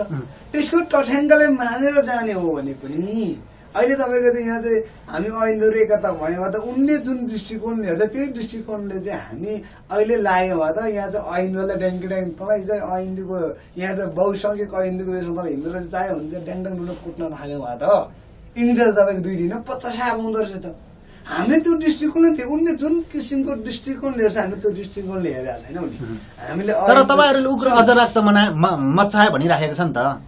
अब यो देश सुन्नु न, यहाँ समृद्धिको कुरा गर्दा, शान्तिको कुरा गर्दा, रोजगारको कुरा गर्दा, होइन भाषिक धार्मिक संस्कृति समानताको कुरा गर्दाखेरि अराजक देख्ने मान्छेहरू भनेको चाहिँ तिनी अराजकबाट पनि अथवा त्यो अराजक मचाउनेहरू तिनीहरू छन् क्या। त्यो सेम उसले ठिक उल्टो देखाएको छ। ती जसले हामीले अराजक देख्छ तिनी चाहिँ अराजक हुन् र अराजकको पनि तिनी मानसिक रोगीहरू हुन् क्या। मानसिक रोगीबाट ग्रसित व्यक्तिहरू हुन्। त्यो भएको कारणले गर्दाखेरि हामीले के भनिरहेको छौँ भने हामी यो राष्ट्रलाई समृद्ध बनाउनु पर्छ, समानता बनाउनु पर्छ, होइन र तपाईँको कहीँ पनि तपाईँको जातको नाउँमा, धर्मको नाउँमा र अनुहार हेरेर नाकको, अब उसको नाक भन्छ नि विशेष त यहाँ, अब उसको नाक चुचो हुँदैमा, नाक थेप्चो हुँदैमा राज्यले गर्ने व्यवहार चाहिँ असमानता हुनुहुन्न, सबैले समानता हुनुपर्छ भन्दाखेरि कसैले अराजक देख्छ भने त्यसमा हाम्रो भन्नु केही छैन। सक्छ भने सूत्र, सक्दैन भने भोलि नेपाली जनताले तिम्रो हिसाब किताब गर्छ। ओके डाक्टर साहब, हामी कार्यक्रमको एकदम अन्तिम चरणमा छौँ। म यो अन्तिम हामीले 3वटा विषयमा उठान गरेको छौँ। पहिलो चाहिँ हामी जनगणना, दोस्रो चाहिँ हिन्दू राज्य र राजतन्त्र। अब अन्तिम विषय हामी उठान गर्न चाहन्छौँ, त्यो भनेको चाहिँ ब्राह्मणवाद। नेपाल त ब्राह्मणवादले खाइसक्यो, जता पनि ब्राह्मणवादकै हाली मुहाली छ। यो हामीले व्यक्तिको कुरा गरेको छैनौँ, अदृश्य रूपमा देखिएको शक्ति, तर जसले नेपाली जनताले जसले शोषण गर्यो, कहिले धर्मको नाउँमा, कहिले जातिको नाउँमा, होइन कहिले भाषाको नाउँमा, कहिले संस्कृतिको नाउँमा, विभिन्न तरिकाले, कहिले वर्गीयको नाउँमा, कहिले राजनीतिक नाउँमा चाहिँ शोषण गरिरह्यो। त्यही शोषण गर्ने एउटा अदृश्य शक्ति भनेको ब्राह्मणवाद हो। ब्राह्मणवादलाई कुनै पनि हदमा ढाल्नुपर्छ भने तपाईँ तिनैजनाको अभियन्ताको मूल मर्म र अन्तिम सिद्धान्त हो भनेपछि ब्राह्मणवाद कसरी ढल्छ डाक्टर साहब? अब एकदम महत्त्वपूर्ण प्रश्न हो ब्राह्मणवाद। किन भारत र नेपाल होइन दुईटालाई चाहिँ ब्राह्मणवादले जुन मानिसहरूलाई दुःख दिइरहेको छ, पहिले त्यो ब्राह्मणवाद भनेको के हो भन्ने अलिकति बुझ्नु चाहिँ राम्रो होला। यो ब्राह्मणवाद भनेको एउटा ठोस रूपमा झन्डै नेपालमा 500 वर्ष अगाडि चाहिँ नै प्रवेश भएको एउटा तत्त्व हो। त्यो कसरी भन्दाखेरि भारतमा चाहिने जुन मुसलमानहरूले त्यहाँ होइन आक्रमण गरेर खेद्न थालेपछि केही राजपूतहरू र अनि स्पेसली यो ब्राह्मणहरू चाहिने, किन ब्राह्मणहरू भनेको जहाँ खान नपाइने भएपछि खान पाइने ठाउँमा बसाइसक्ने हो नि त। राजपूतहरू चाहिँ केही लडे होला अनि हारेपछि भागे होला केही, तर उनीहरू सँगसँगै अथवा उनीहरू छुट्टै पनि हा हो भन्दाखेरि ब्राह्मण भाग्छ पहिले, होइन उनीहरू चाहिँ त्यस्तो जाति थियो कि लड्ने खालको, त्यस्तो पिड्ने खालको होइन, त्यो इतिहास पनि देखिँदैन। त्यस कारण उनीहरू 500 वर्ष जति अगाडि इन्डियामा चाहिँ मुसलमानहरूले आक्रमण गर्दाखेरि त्यहाँबाट चाहिँ नि भागेर यता नेपालतिर चाहिँ सेफ थियो कि, त्यसमा जङ्गल थियो, पहाड थियो, भागेर चाहिँ यो खस साम्राज्यतिर पसे होइन। पसेर उनीहरूले चाहिँ त्यहाँ अनि ब्राह्मणबाट चाहिँ ती खसहरूलाई क्षेत्री बनाएर होइन खास भनौँ भने नेपालमा जस्तो 2500 वर्ष अगाडि बुद्धले जुन भनेका त्यो त्रिपिटकमा भएका कुराहरू पढ्यो भने हिमाल क्षेत्रमा चाहिँ अथवा हिमवट खण्डमा 2टा जाति पाइन्छ, एउटा खस, एउटा यक्ष, एउटा किन्नर भन्छ।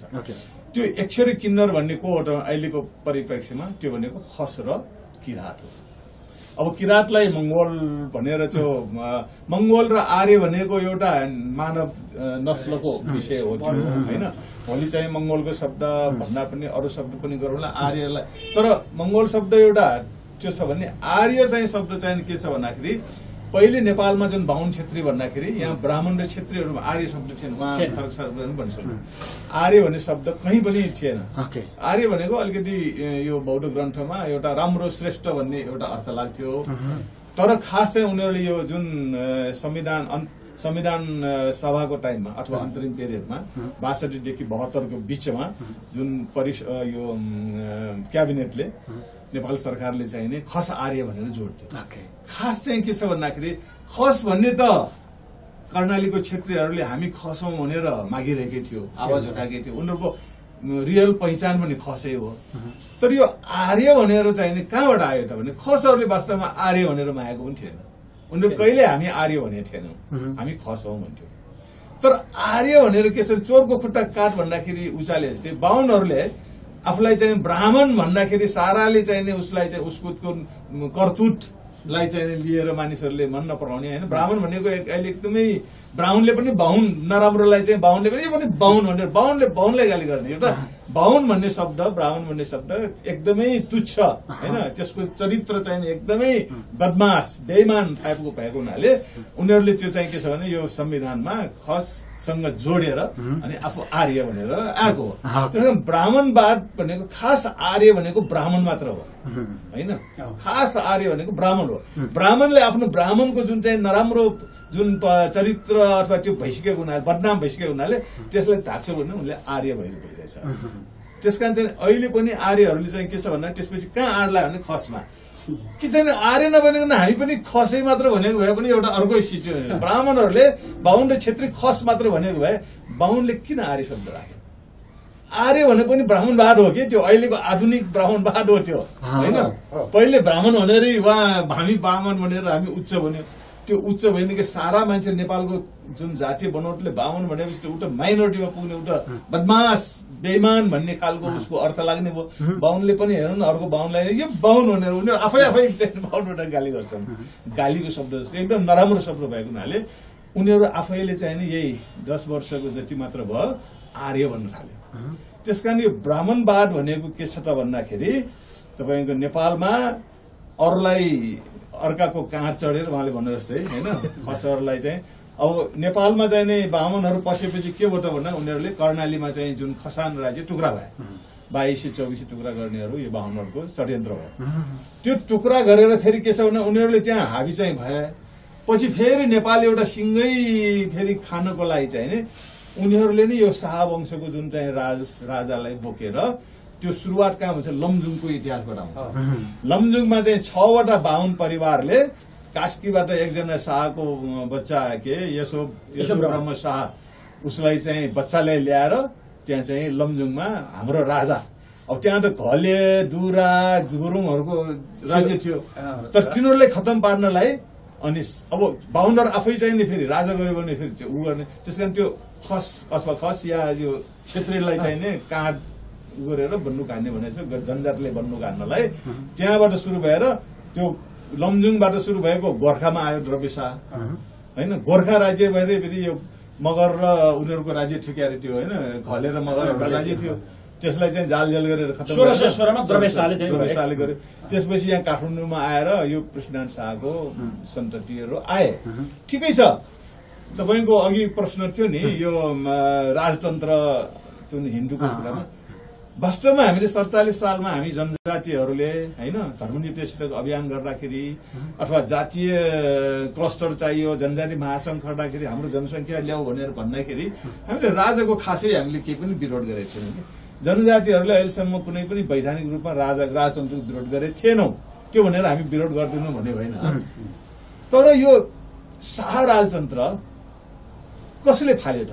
जनजातिले फालेको हो, दलितले फालेको हो, खसले फालेको हो के मधेसीले फालेको अथवा पिछडा वर्ग फालेको? उनीहरूले कहिले पनि राजतन्त्रको बारेमा 47 सालतिर 62 सम्म पनि थाहा छैन। यो फाल्ने त के छ भन्दाखेरि तपाईँको पार्टीका नेताहरूले फालेको नि त भनेपछि कङ्ग्रेसबाट गिर्जा, एमालेबाट माधव कुमार नेपाल, माओवादीबाट तीनजना दाहाल यो तीनजना बाहुनहरूले नै राजतन्त्र फालेको हो नि त। जनताले फालेको हो, जनताले राजतन्त्र चाहिँदैन भनेकै छैन वास्तवमा। त्यसकारण अब त्यो ठाउँमा को आयो त भन्दाखेरि अहिले विद्या भण्डारी आयो।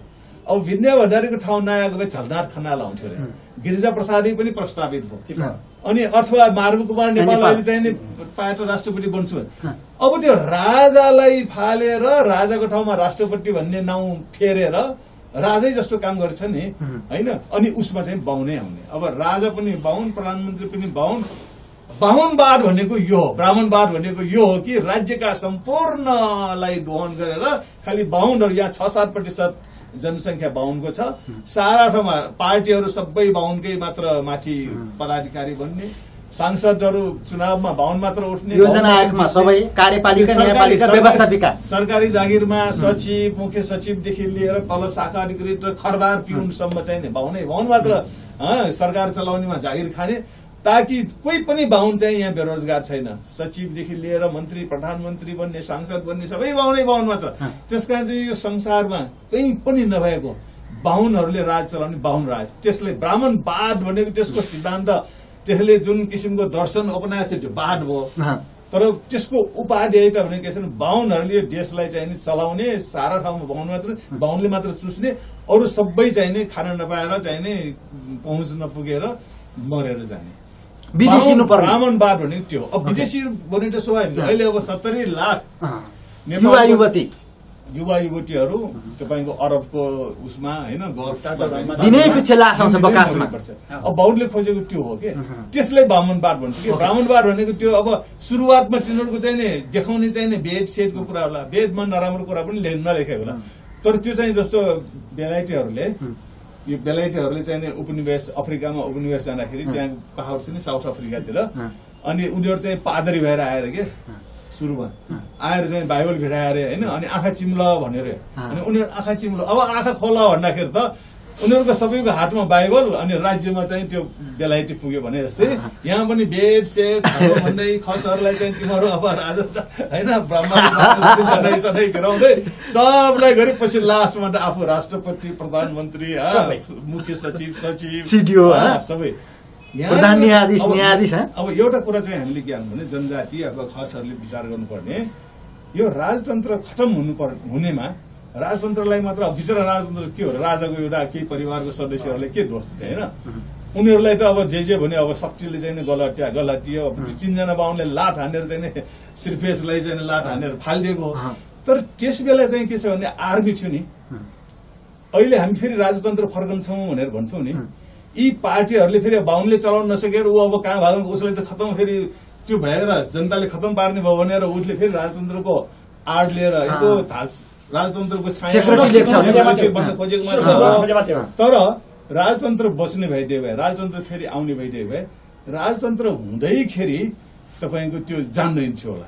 यदि आर्मी चाहिने के गरेर बस्यो त, आर्मीलाई पनि के छ भने त्यहाँ मन्त्री र रक्षा मन्त्री र प्रधानमन्त्रीहरूको आदेश अनुसार आर्मी चलेपछि आर्मीमा त धेरै खसहरू थिए नि त होइन सबैकोमा। उनीहरूले यदि राजाको त्यो जुन चाहिँ खस उहाँले सोध्नुभयो नि त, तपाईँहरू त राजाको वंशवाला के गरेर हेर्नु भन्दाखेरि यो भइदिएको भए त्यस बेला नै त्यो आर्मीले चाहिँ राजाको राजतन्त्र होइन, राजतन्त्र त्यसरी जाँदै थियो र।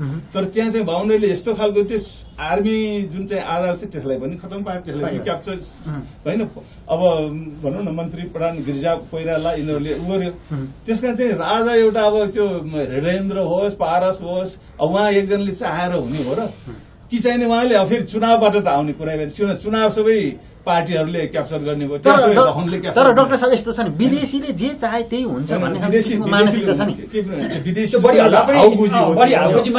नेपालीहरू यहाँ जनतन्त्र आएको पनि विदेशीले होइन, संहिता आएको पनि विदेशीले होइन, धर्मनिरपेक्षता आएको पनि विदेशीले होइन, समावेशिता पनि विदेशीले होइन, जनताले चाहेको। केही आइडियाजहरू विदेशमा भएको अध्ययन गर्दाखेरि त्यहाँ यस्तो भयो, त्यसको केही विचारहरू चाहिँ नि सिक्यौँ होला। किनभने हामी त अब देशभरि जताततै घुम्छौँ, जस्तो म आफै चाहिँ नि इन्डिया पढेँ, अमेरिका पढेँ, त्यहाँबाट आइडियाजहरू त्यहाँ हेरेँ, नेपालमा सुहाउँदो नेपालीलाई उसमा लागेँ। तर विदेशी आएर यहाँ बनाउनु होइन क्या, नेपाली नै बनाउने हो होइन। ठिक छ, केही अब अरू ठाउँमा देशमा भएको इतिहास हेर्छौँ होइन। अब त्यस कारण चाहिँ अब यहाँ चाहिँ नि के छ भन्दाखेरि राजतन्त्रको कुरा यी पार्टीहरूले नै फालेको हो, पार्टीका बाहुनहरूले नै फालेको। अब एउटा राजतन्त्र उनीहरूले ल्याउन खोज्नुको आधार के छ भने उनीहरूले चलाउन सकेन, बाहुनहरू एक्सपोज भए, बाहुनहरू एक्लिने भए होइन। त्यस कारण जस्तो खसहरू पनि अब त हामी एउटा होइनौँ, हामी अलग, हामी बरु जनजातिसँग नजिक छौँ, किन खसको चरित्रहरू पनि जनजाति नै हो कि होइन। किन भगवान बुद्धको पालामा पनि 2500 वर्ष अगाडि नै भगवान बुद्धले यहाँ चाहिँ नि यक्ष र किन्नर छन्, त्यो यक्ष किन्नर भनेको अहिलेको खस र किरात हो है, ठुलो किनभने त्योभन्दा बाहेक अरू छैन यहाँ।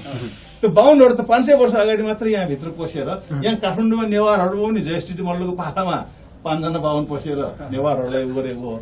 अब तपाईँ एउटा अन्दाज गर्नु 600-700 वर्ष अगाडि जेएसटी मल्लको टाइममा भारतबाट 5 जना बाहुन आएर यत्रो नेवार समाज यत्रो सभ्यतालाई पनि टुक्रा टाक्रा गरेर खत्तम यो मल्ल शासनमा चाहिँ सबै हिन्दू बनाइदियो।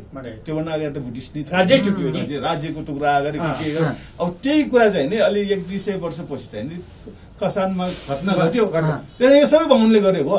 बाहुनवादको कुराहरूको चाहिँ नि के छ भने त्यो खालि त्यो धर्मको मात्र कुरा होइन कि उसको त्यो प्रवृत्ति हो जसले कि यता गर्दै उता गर्दै चतुर। अब त्यसबाट मुक्त तिनीहरू चाहिँ के छ भन्दाखेरि यो सबभन्दा पहिले उनीहरूले वेद नपढ होइन अथवा गन्ती नगर हिसाब नसिक भनेको कारण के छ भन्दाखेरि जनगणनामा को कति छ भन्ने थाहा नपाओस् भनेर के उनीहरू जस्तो लाग्यो। तर अहिले जनगणनाले चाहिँ जतिसुकै झुठो गरे तापनि उनीहरू 12-13% भन्दा बढी छैन। तर हामी अब लजिक गर्यो भने त्यहाँ चाहिँ नि डबल गनिएको छ। अर्काको पनि आफ्नो राखेको छ भने 6-7% भन्दा बढी पाउँछ। अब 6-7% मात्र छ है यी फटाहरू यी बाँसाहरू भन्ने सबै जनताले थाहा पाएपछि उठ अब तपाईँको त्यहाँ भाग्नुलाई अब के छ भन्दा फेरि राजतन्त्र यिनीहरूले नि राजतन्त्रलाई चाहिँ नि होइन 3 जना बाहुनले लात हानेर ज्ञानेन्द्रको श्रीपेज चाहिने होइन झिकेको थियो अथवा उसलाई लात हानेको थियो होइन। अब फेरि उनीहरूले चलाउन नसक्ने अब विद्या भण्डारी अब फेरि बाहुनै चाहिँ त्यो ठाउँ राजाको ठाउँमा बाहुनै पुगे। अब फेरि विद्या भण्डारी सकेपछि यहाँ मानव के अरे खनाल चाहिँ नि त्यहाँ राष्ट्रपति पायो भने पुष्पकमल दाहाल राष्ट्रपति बन्ने माधव नेपाल राष्ट्रपति बन्ने कुरा छ अहिले होइन। अब हुने राष्ट्रपति भनेको राजाको ठाउँको एउटा नयाँ संस्था हो। अब राजा पनि उनीहरूले बन्ने अनि प्रधानमन्त्री पनि उनीहरूले बन्ने मन्त्री पनि उनीहरूले बन्ने सचिव पनि उनीहरूले बन्ने सांसद पनि उनीहरूले बन्ने फेरि पुजारी अर्कै छ होइन। त्यसैले ब्राह्मणवाद भनेको यो हो। यो चाहिँ जनताले बुझ्नु पर्यो। ओके यसलाई कसरी ढाल्न सकिन्छ त डाक्टर साहब एकदम छोटो भन्दा अहिले त अब राजतन्त्र पनि छैन होइन हिन्दू राज्य पनि छैन त्यहाँ अहिले त ढाल्नु पर्ने कुरा छैन। तर उसले फेरि त्यो आफ्नो फेरि अर्को नयाँ ढङ्गले उसले आफ्नो स्थायी रूप परिवर्तन गरेर उसको शक्ति उपार्जन र राज्यमा हालिमुहाली गर्ने फेरि त्यसको चाहिँ नि अलिकति दिगो बनाउनलाई उसले फेरि यताउता होइन त्यो पार्टी पनि नकली छ अहिले नेपालको पार्टीहरू पनि होइन। कुनै सिद्धान्त अनुसारको पार्टी कम्युनिस्ट भन्छन् कम्युनिस्ट त छैन त छैन अनि कङ्ग्रेस पनि एउटा उदारवादी भन्छ उदारवादी छैन त होइन उसको पनि खतम छ त। त्यस कारण यहाँ पार्टी पनि कुनै त्यस्तो बलियो छैन। तर बरु के छ भने जनताहरू आफैले बुझेर फेरि यो पार्टीहरूमा जुन ब्राह्मणहरूको छ नि त्यसको विकल्पमा जनताहरू सबै मिलेर अब जनजाति खस दलित पिछडा वर्ग होइन यिनीहरू मिलेर फेरि नेपालमा चाहिँ न्यायपूर्ण समानताको आधारमा अहिलेकै संविधानको संहिता धर्मनिरपेक्षता गणतन्त्र होइन समावेशिता मिलेको चाहिँ अहिलेको त्यो आदर्श अनुसारको संविधान अनुसारको चाहिँ नि यहाँ राज्य व्यवस्था हुन सकेको छैन। त्यसकारण त्यसलाई चाहिँ के छ भने अहिलेको पार्टीहरूले पनि गर्दैन किन पार्टीमा सबै बाहुनहरू छ उनीहरूले लगाउँदैन त्यसलाई त जस्तो केपी ओलीले चाहिँ नि त्यो संविधानलाई नै ठुजा पार्न खोजेकै हुन्छ होइन। त्यसकारण हामी त्यसको चाहिँ नि भनौँ न सरोकार व्यक्ति भनेको जनजाति खस पिछडा वर्ग दलित अहिले मुस्लिम र क्रिस्चियन आफ्नो ठाउँमा छँदैछ उनीहरू त फेरि होइन छँदैछ सानो माइनोरिटी हो। त्यस कारण उनीहरू पनि उनीहरूको स्वार्थ पनि त्यहाँ छ।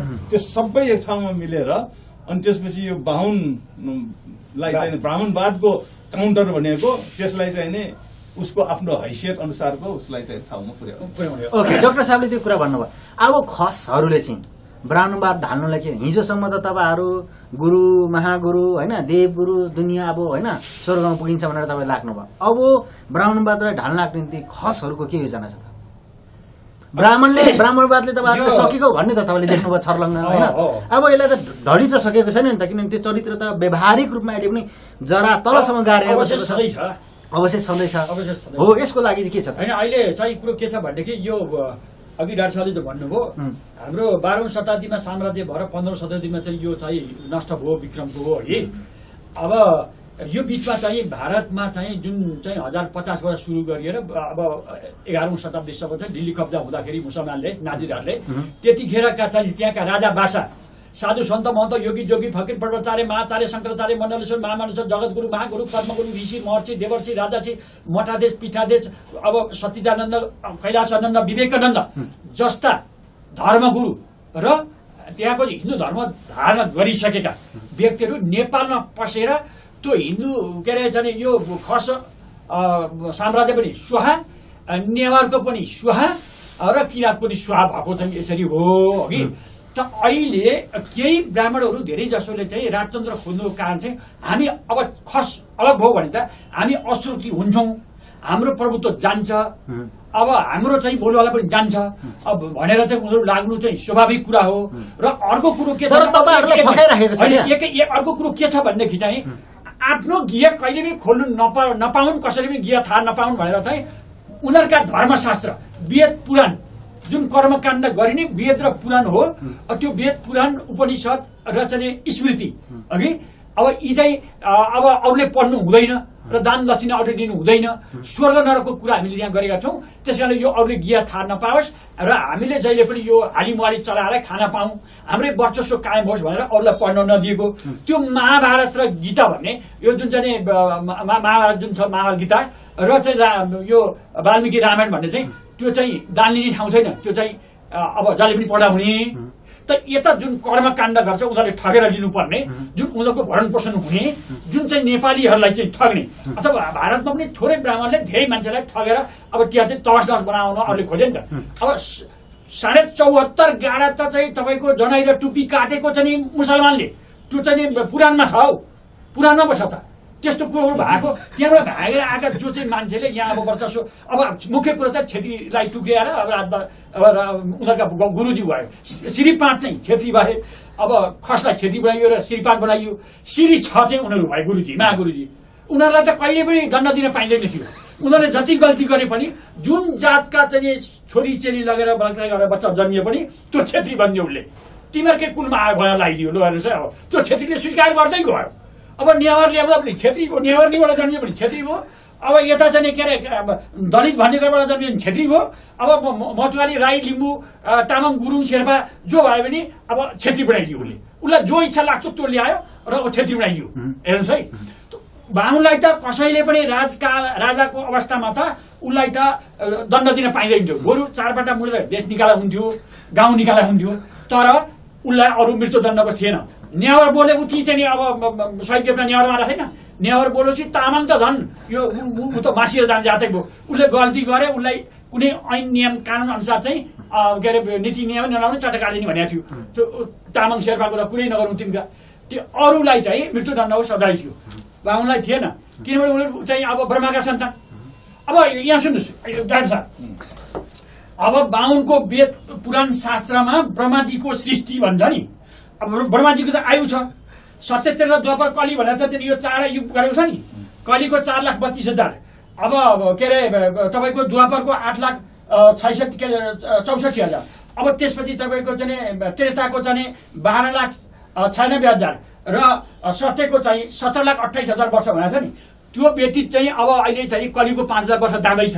एक मिनट रानीको कुरा। अनि यसमा चाहिँ के भनेको छ भन्नुहुन्छ भनेदेखि चाहिँ ब्रह्माजीले जुन चाहिँ ब्राह्मण जातिलाई दिएको उपदेशमा चाहिँ 10 पिण्ड दिएपछि मात्रै 10वटा अङ्ग बन्छ भनेर चाहिँ जुन चाहिँ भन्यो, म पनि खसमस्त धर्मको अभियन्ता, धानी झाँक्रीको टुनामुना खेलाउने, अब ब्रह्माजीले पनि हिन्दू चाहिँ सभ्यता अब उत्पत्ति गरेको, त म पनि मस्तको सन्तान भएर खस क्षेत्रीलाई उत्पादन गर्नेको सन्तान भएको नाताले ब्रह्माजीसँग मेरो संवाद हुँदाखेरि ऊ पनि आयु भएको, म पनि आयु भएको, संवाद हुँदाखेरि चाहिँ तिमीले ब्रह्माजी अब ठुलै ठुलो मन्त्रीको कुरा हुन्छ नि त, अब धामीको कुरा हुन्छ नि त, ज्योतिषको कुरा हुन्छ नि त, अब विज्ञान अब वैज्ञानिक कुरा हुन्छ नि, त्यस्तै हाम्रो पनि कुरा हुँदाखेरि तिमीले यस्तो के लाग्यो त, अब तिम्रा चाहिँ सन्तान चाहिँ खोलाले बगाएर मरेछन्, काचिरिया भएर छ, फेरि ब्राह्मण कुलमै ती केटीहरू चाहिँ ब्राह्मणकै छोरी भएर जन्मिएछन्। अब तिनीहरूले चाहिँ मलाई भने, हे ब्रह्मा तिमीले चाहिँ अब हाम्रो चाहिँ 10 कर्म भएको छैन, 10 पिण्ड हामीलाई गएर दिएका छैनन्, र हामी चाहिँ अब फेरि बाहुनकै कुलमा हामी जन्म भयौँ, र हामी चाहिँ महिला भएपछि बच्चा जन्माउनु पर्छ।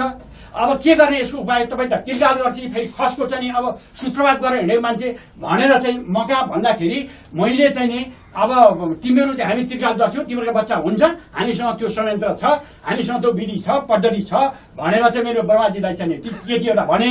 ब्रह्माजीलाई त्यस्तो कुरा किन लेखेको त भन्न किन लाग्यो त तिम्रो सन्ततिलाई भनेर भन्दाखेरि चाहिँ ब्रह्माजीले मैले लागेको है खाने मेरो चाहिँ मेरा सन्तानले गरे हुन् भने है। र अब तपाईँको त्यो अष्टत्रिजी भन्ने कहाँ छन् त अहिले? नागलोक भन्ने कहाँ छ त? खाली फोकटी अरूलाई पढ्न नदिने, उनीहरूले मात्रै पढ्ने अनि उनीहरूले मात्रै लुटी खाने भएको हुनाले त्यो अरूले नपढ्नु भनेको कारण के हो त भन्दा त्यही हो नि त। त्यो आफ्नो गिया खुलिन्छ भनेर ब्रह्माजीसँग मेरो संवाद हो। त छन् छैन त त्यो नागलोक छ कि छैन त त्यो अष्टत्री? अब हनुमान बस परशुराम मार्कण्डे अश्वस्थामा कृपाचार्य बलि विभीषण भन्ने अष्टत्री छन् छैन भन्दा त्यो त नाटक मलाई थाहा छैन भने ब्रह्माजीले जो आयु भएको मान्छे जीव भएको हो नि। म त मानव त जीव भएको चिजले त जीव भाषासँग त अब ठुलै ठुला त कुरा हुन्छ नि त। म पनि खसको चाहिँ नि अब मतलब चाहिँ नि एउटा विज्ञ भनौँ न, विज्ञ हो। अब उसँग मैले कुरा गरेँ तिमीले यस्तो कुरा सिकाउनु हो नि त्यो ब्रह्मा के गरेको तिमीले भन्दाखेरि मैले लागेको होइन, मेरा सन्तानले चाहिँ ब्राह्मण सन्तान मेरा भावी सन्ततिले यस्तो काम कुरा लगाइदिए, यो गलत भने यसमा क्षमा पाऊँ भने ब्रह्माले पनि मसँग क्षमा माग्यो। गलत भने त्यो 10 पिण्डले चाहिँ 10 अङ्ग भनेकै छैन मैले भने ल। अब 10 ब्राह्मणको त 10 पिण्ड नदिकन हिन्दू शास्त्रले त 10वटा अङ्ग बन्दै बन्दैन। अब राईले पनि त्यसै बनाउँदो रहेछ, लिम्बू पनि त्यसै बनाउँदो रहेछ, अब सुनार पनि त्यसै बनाउँदो रहेछ, अब यहाँको चाहिँ दलितले पनि त्यसै बनाउँदो रहेछ, शेर्पाले पनि त्यसै बनाउँदो रहेछ नि त। आफैसँग संयन्त्र रहेछ, आफैसँग विधि रहेछ, आफैसँग पद्धति रहेछ, आफैसँग कला रहेछ, आफैसँग क्षमता रहेछ। अब त्यो थाहा यस्ता गिया कुराहरू थाहा पाउँछन् भनेर अरूलाई पढ्न नदिएको, अरूलाई वञ्चित गराइएको। मैले त 18 पुराण पढेँ डाक्टर साहब, 18 पुराण तपाईँ कहाँ सुन्नुहुन्छ त्यहाँ भनिदिन्छु। 4 वेद हेरेँ नि मैले त होइन। त्यो मनु स्मृति, गौतम स्मृति, अब तपाईँको शङ्कर स्मृति, पराशर स्मृति मैले पढेँ नि त।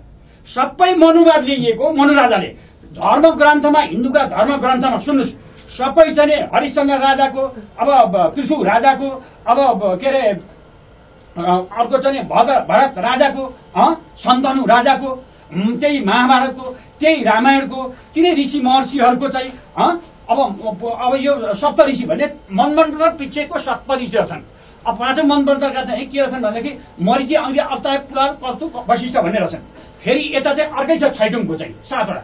र त्यसो भएको भने अरूले गिया थाहा नपाओस्, हाम्रो जहिले पनि वर्चस्व कायमै रहोस्, हामीले खाएको हालिमली चलिरहोस् भन्ना खातिर अरू जात वर्गले त्यो पढ्न नपाएको एउटा मिठे कथा मात्रै हो, एउटा काल्पनिक कुरा मात्रै हुन्।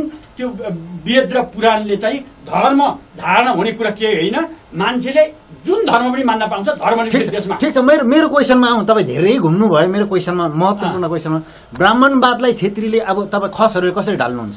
मेरो क्वेसन त्यहाँ हो क्या। होइन, ब्राह्मण ढल्न त त्यसै ढलिगयो नि। अब छेत्रीले चाहिँ ब्राह्मणलाई चाहिँ गोडा नढुक्लिएपछि त्यो सिद्धिएन भनेको, दान नदिएपछि सिद्धिएन भनेको। अनि लालीको मैले त अब काम गरेर खानु पर्यो। म त पार्टी परेर खाने दिन त गएँ नि। राता र सेता पहेँला अक्षता लिएका गोही बिच्ची गोवन साप जस्ता देखिने अहिले पनि प्रत्येक मन्दिरमा हेर्नुहोस् न। अर्को रूपबाट आएको छ नि त, कार्यपालिका न्यायपालिका व्यवस्थापिकाले देख्नुहुन्न त सेतो लुगा लाएर उहाँ। होइन, त्यो पनि अब बिस्तारै जान्छ, ढल्छ। अब अहिले सबैभन्दा चाहिँ नेपालमा बढी क्रिस्चियन बनाउने पनि बाहुनै हो। किन हामी अब बाहुन सकियो भने क्रिस्चियन हुँदो रहेछ, छेत्री सकियो भने चाहिँ हिन्दू हुँदो रहेछ क्या। यहाँ चाहिँ यस्तो कुरो भयो। छेत्री चाहिँ हामी हिन्दू छौँ भन्दै भए चाहिँ उसले चाहिँ खस चाहिँ छोडेर छेत्री हुने अनि छेत्रीबाट पनि हिन्दू हुने अरे। अब यो खस बिग्रिएको हो नि त, आफ्नो चाहिँ खुट्टामा टेक्न नसकेको। तर बाहुन बिग्रियो भने त अझ कहाँ सुध्रिन्छ भन्दा संसारमा चाहिँ एकचोटि के अरे यीशुले चाहिँ मोहम्मद साहबले चाहिँ यो चाहिँ के अरे जिससले चाहिँ यो संसार लिने, एकचोटि संसार उसो धर्म लगाउने भनेर चाहिँ ऊ हिँडेको छ। जुन त्यो धर्म पादरीहरू हिँडेका छन्, पोपहरूले भनिरहेका छन् र फास्टरहरू हिँडेका छन् भने सबै फास्टर उनीहरू भएको छन्। तपाईँको चाहिँ नेपालका सबभन्दा ठुलो फास्टर बान डाक्टर सुनेको छु। त्यसो भए उनीहरूको बुद्धि सप्रिन्छ, चलाक बुद्धि भएका।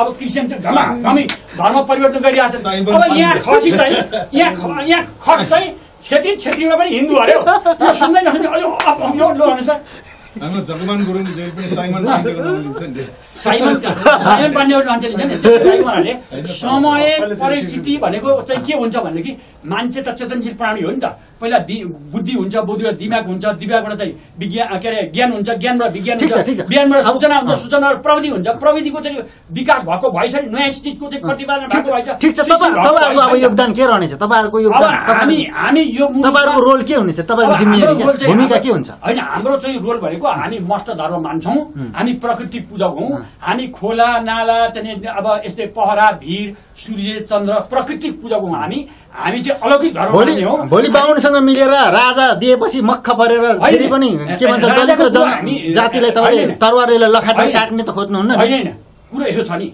हामी त तपाईँको चाहिँ अब 21औं शताब्दीमा राजा पनि काम छैन क्या। तपाईँ एउटा कुरो सुन्नु न, जसले चाहिँ अब सुरक्षालाई बाहुनले अब हामी यो देशबाट चाहिँ अब सुरक्षित भएनौँ, राजा भयो भने सुरक्षित हुन्छौँ भनेर चाहिँ खोल्नु उनीहरूकै ठाउँमा छ। त्यो चाहिँ अब राजा पनि अब टिकिने हिसाबले आउनु पर्यो नि राजा पनि।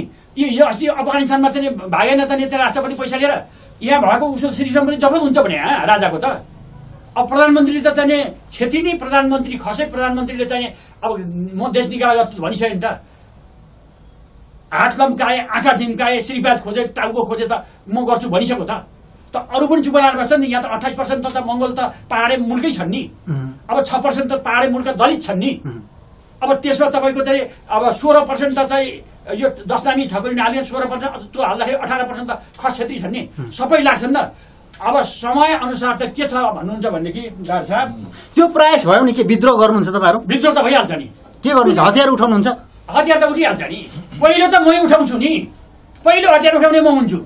म अलिकति उ गरेँ त, अलिकति यो मैले चाहिँ त्यो पनि यो विषय, यो ब्राह्मणहरूको हो विषय।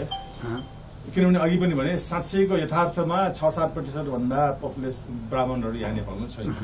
6-7% कति 18-20 लाख भन्दा बढी छैन। एउटा किस्सा, एउटा त्यो प्रसङ्गमा हामीले लखेट्नु पर्दैन कि ब्राह्मणलाई। ब्राह्मण आफै पनि चलाक, अलिकति बुद्धि भएको प्राणी पनि हो।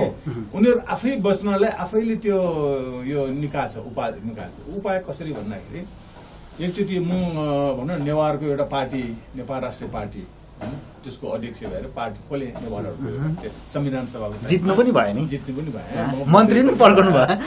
त्यस बेला चाहिँ के थियो भन्दाखेरि यो समावेशिताको, त्योभन्दा अगाडि म एउटा नेपालमा यो सोसियल इन्क्लुजन रिसर्च फन्ड भनेर मैले फर्स्ट टाइम नेपालमा समावेशिताको विषयमा अनुसन्धान कोर्स खोलेर अनुसन्धान गराएको थिएँ होइन। सबै युनिभर्सिटीका प्रोफेसर सबैलाई प्रयोग गरेँ, मतलब उहाँहरूलाई रिसर्च गराएको थिएँ। त्यही सिलसिलामा राजनीतिमा समावेशिताको विषयमा पनि केही एजेन्डा थियो। त्यसमा चाहिँ राजनीतिक पार्टीका नेताहरूलाई चाहिँ नि समावेशिताको बारेमा छलफल, त्यो प्रक्रियामा कसरी यो अहिलेको संविधानमा समावेशिता राख्ने भन्ने सम्बन्धमा म त्यो प्रोजेक्टको कोअर्डिनेटर पनि थिएँ।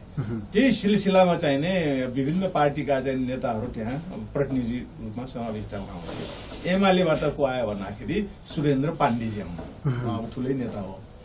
अब उहाँ र म चाहिँ नै भनौँ न, उहाँले कहाँ ठाउँ लिएर आउँदाखेरि गाडीमा चाहिँ लिएर आएर अनि त्यो अरू जस्तो नरेन्द्र आचार्य आएको थियो उसबाट, के अरे काङ्ग्रेसबाट, माओवाइस्टबाट वर्षमान फुन आएको थियो। थुप्रो विभिन्न चरणमा विभिन्न मान्छेहरू आयो। त्यो चरणमा त्यस्तो हुँदाखेरि गाडीमा यो त्यो ठाउँमा पुग्नुभन्दा अगाडि गाडीमा कुरा गर्दैखेरि किन मैले उहाँलाई लिएर सुरेन्द्र पाण्डे, उहाँले चाहिँ मलाई के भन्नु, अब त्यस बेला मैले पार्टी खोलिसकेको थिएँ, म चाहिँ नि त्यो प्रोजेक्ट छोडेर एउटा पुरानो हिसाबले कन्सल्टेन्ट म पनि भाग मात्र लिएर, अब तपाईँहरू नेवारहरू व्यापार गर्ने मान्छेहरू अब राजनीति गर्न थाल्यो होइन। अब हामी त भाउनु भनेको हामी पेसागत राजनीति नै हो। हामीहरू तपाईँले 2 बजेसम्म त्यो जजमानको पूजासुजा गरिसकेपछि फुर्सद हुन्छ, सारा जजमानको घरमा हामी डुल्छौँ को के छ भने। त्यसमा राजनीतिमा हामी चाहिँ अटोमेटिकल्ली नेता बन्छौँ। अब त्यहाँ चाहिँ तपाईँहरू आएपछि चाहिँ अब हामी छोडिदिन्छौँ। अब नेवारको जुन व्यापार छ अब हामी बाहुनले दिन्छौँ, अब बाहुनले राजनीति गरिरहेको तपाईँहरूलाई छोडिदिन्छौँ भन्ने जोग जस्तो। त्यस कारण चाहिँ के छ भन्दा तपाईँहरू अरू गैर ब्राह्मणहरूले आफ्नो आफ्नो ढङ्गले होइन हैसियतले अधिकारहरू र विभिन्न ठाउँमा आफ्नो त्यो लिन थालेपछि बाहुनहरूको त्यो 6-7%ले अहिले जुन बाहुनहरूले 80%, 90% मोज मानिरहेछ नि त, त्यो चाहिँ 6-7% मात्र पाउँछ, पुग्दैन। त्यस कारण उनीहरू आफैले त्यो ब्राह्मण छोडेर उनीहरू पनि अब कोही जनजाति जस्तो, कोही अब खस जस्तो अब यस्तै व्यापार व्यवसाय कृषि खेतीमा चाहिँ उनीहरूले रूप परिवर्तन गरिहाल्छन् नि है। किन उनीहरूले आफ्नो बाँच्नको लागि तपाईँले हामीले सोझो हिसाबले मात्र, उनीहरू पनि झगडा गर्दैन, उनीहरू भाग्छ। त्यसकारण ब्राह्मणहरूलाई चाहिँ हामीले के गर्ने भन्ने कुराहरूमा धेरै दिमाग खेलाउनु पर्छ। हामी के गर्छ, हामी आफू के गर्छौँ भन्ने कुरा मात्र। खसले खस भएर के गर्ने, जनजाति भएर के गर्ने, दलितले दलित भएर के गर्नु पर्यो, पिछडा वर्गले पिछडा वर्ग भएर के गर्नु पर्यो, मुस्लिम क्रिस्चियनहरूले पनि आफ्नो आफ्नो होइन विकासको लागि के गर्नु पर्यो। त्यो बाहुनले चाहिँ नि दुःख दियो भनेर उसलाई मात्र त्यो के गर्ने भन्ने होइन कि, तपाईँ आफै गर्नुहोस् न, उसले छोडिदिनुहोस् न, ऊ आफै खुम्चेर ऊ आफै चाहिँ नि त्यो यो चिज अहिले त बाहुन भन्न छोडेर आर्य भन्न थालिसक्यो होइन। 10 वर्षभित्र बाहुनले आफूलाई बाहुन भनेन, संविधानको भाषामा ऊ आर्य भइसक्यो। अझ ऊ त अब खससँग यसो टाँसिएर एउटै हो भने, तर आर्य नै नभनेर खसै भनेको भए बरु उनीहरूको चाहिँ नि बाहुन क्षेत्री सबै खस भनिदिएको भए प्रब्लम। तर उनीहरू त्यो भन्नु कि बाहुन भन्ने चिज त भित्र त उनीहरू हामी त बाहुन भन्ने रहेछ नि त, हामी खस यो क्षेत्री होइनौँ भन्ने रहेछ नि, खस होइनौँ भन्ने रहेछ। आर्य भन्ने शब्द किन राखेको त? यदि खस आर्य भनेर खस मात्र भनेको भए फेरि उनीहरूको लेख हेर्दाखेरि हामी नै खस, हामी बाहुन पनि खसै हौँ भनेर पनि लेख्छ। तर आर्य भन्ने शब्द किन संविधानमा खुसाएको त? कि अब कि संविधान अहिले उनीहरूमा चेत आउनु पर्यो कि हामी चाहिँ आर्य चाहिँ मिस्टेक भएर अब बाहुन भन्ने पनि छैन, आर्य भन्ने पनि छैन, यहाँ जात जातिको हिसाब मात्र छ। जात जातिमा खस हुन्छ कि होइन कि अब किराँतहरूको जनजातिहरूको हुन्छ, सबै जनजाति मात्र भयो नेपालमा होइन, सबै जाति एउटा एउटा जाति छ। त्यस कारण चाहिँ नि आर्य भन्ने कुनै जाति पनि होइन कि। त्यो बाहुन ब्राह्मणहरूले आफू बस्नुलाई आर्य भन्ने एउटा आवरण लिएको हो, त्यो नक्कली आवरण हो होइन। त्यस कारण उनीहरूले के चाहिँ नि भन्नु पर्यो, अब एउटा निर्णय गर्नु पर्यो ब्राह्मण समाजले, हामी आर्य पनि नबनौँ ब्राह्मण पनि नबनौँ, अब हामी खसमा हामी क्षेत्री नै भएर जाउँ होइन। उनीहरूसँगै चाहिँ नि अब आत्मसम्मान त्यसको चाहिँ अब मुख्य चाहिँ अब खसै हुन्छ। मैले बाटो देखायो कि उहाँले एउटा सजिलो डिप्लोमेटिक हिंसा रगत किन बगाउने, वर्णाश्रम छैन भनेको मतलब के छ भने यहाँ वर्णाश्रम छैन। हिन्दू वर्णाश्रम नभएपछि हिन्दू राज्यको पनि कुरा छैन। अब हिन्दू राज्य नभएपछि राजतन्त्रले हिन्दूले बोक्नु पर्ने कुरा पनि छैन, राजतन्त्रलाई शोषण गर्नुपर्ने।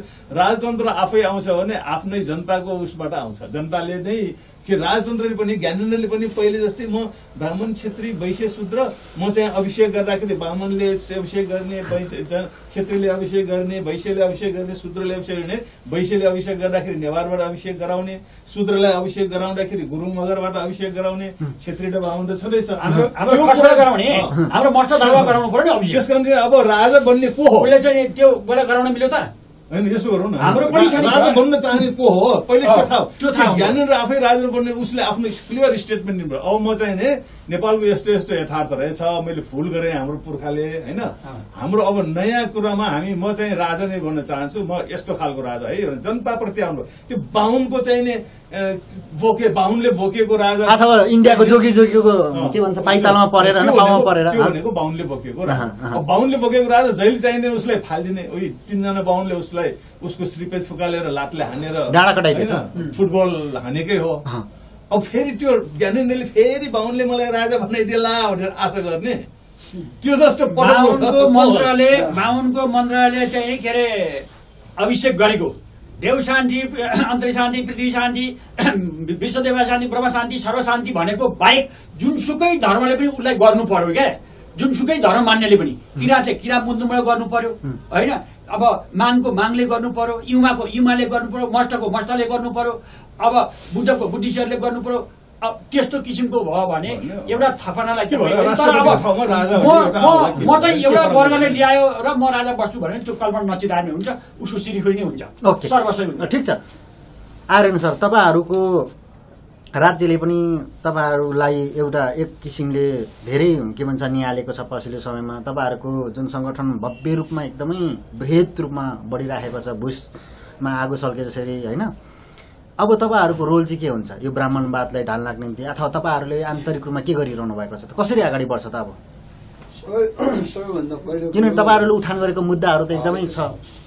सबैभन्दा पहिलो कुरो बाहुन आफै पनि सुध्रिनु पर्यो होइन। पहिलो नम्बर हामीले सूत्र भनिरहेको हो। अब फेरि बाँदरले मकैबारी को चाहिँ रेखदेख गर्नु गोठाला राखिएछ नहोस्, यसो भन्ने कुरा यसो भनिरहँदाखेरि होइन, त्यस्तो खालको परिणाम चाहिँ नआओस्। हामीले सूत्र भनिरहँदाखेरि होइन, हामीले सूत्र भनिरहेको छ। र एक नम्बर आफै बाहुन पहिला आफै सुध्रिनु पर्यो। दोस्रो नम्बर जो अब हामीले गर्नुपर्ने कार्यहरू के हो भन्दाखेरि अलिकति म इतिहासतिर जान चाहन्छु। जस्तै अघि हाम्रो खसको हाम्रो चाहिँ अब सरले त हामी डक्टर साहबले भने जस्तै श्री 6 चाहिँ बाहुन थिए, शेर्पा साझा थिए। जस्तै तपाईँको हामी नेपाली जनताले के बुझेनौँ भन्दाखेरि हामीलाई कहाँनिर भरम पर्यो भन्दाखेरि नि, जस्तै दरबे शाहलाई अथवा गोर्खा राज्यलाई चाहिँ स्थापना गर्ने बेला अथवा त्यहाँ दरबे शाहलाई चाहिँ सुन्गाउने बेला नेतृत्व चाहिँ दरबे शाह थियो। त्यही योजनाकार अथवा बोक्ने चाहिँ तपाईँको त्यही योजनाकार चाहिँ बाहुनकै थियो क्या। त्यहाँ दरबे शाह, सर्वेश्वर खनाल, गणेश पाण्डे होइन, त्यहाँ 2-4 बाहुनको त्यो योजनामा चाहिँ त्यहाँ चाहिँ नेतृत्वमा चाहिँ बोकेर मात्रै छेत्रीमा चाहिँ अनुहार चाहिँ छेत्री अथवा शाहको देखायो।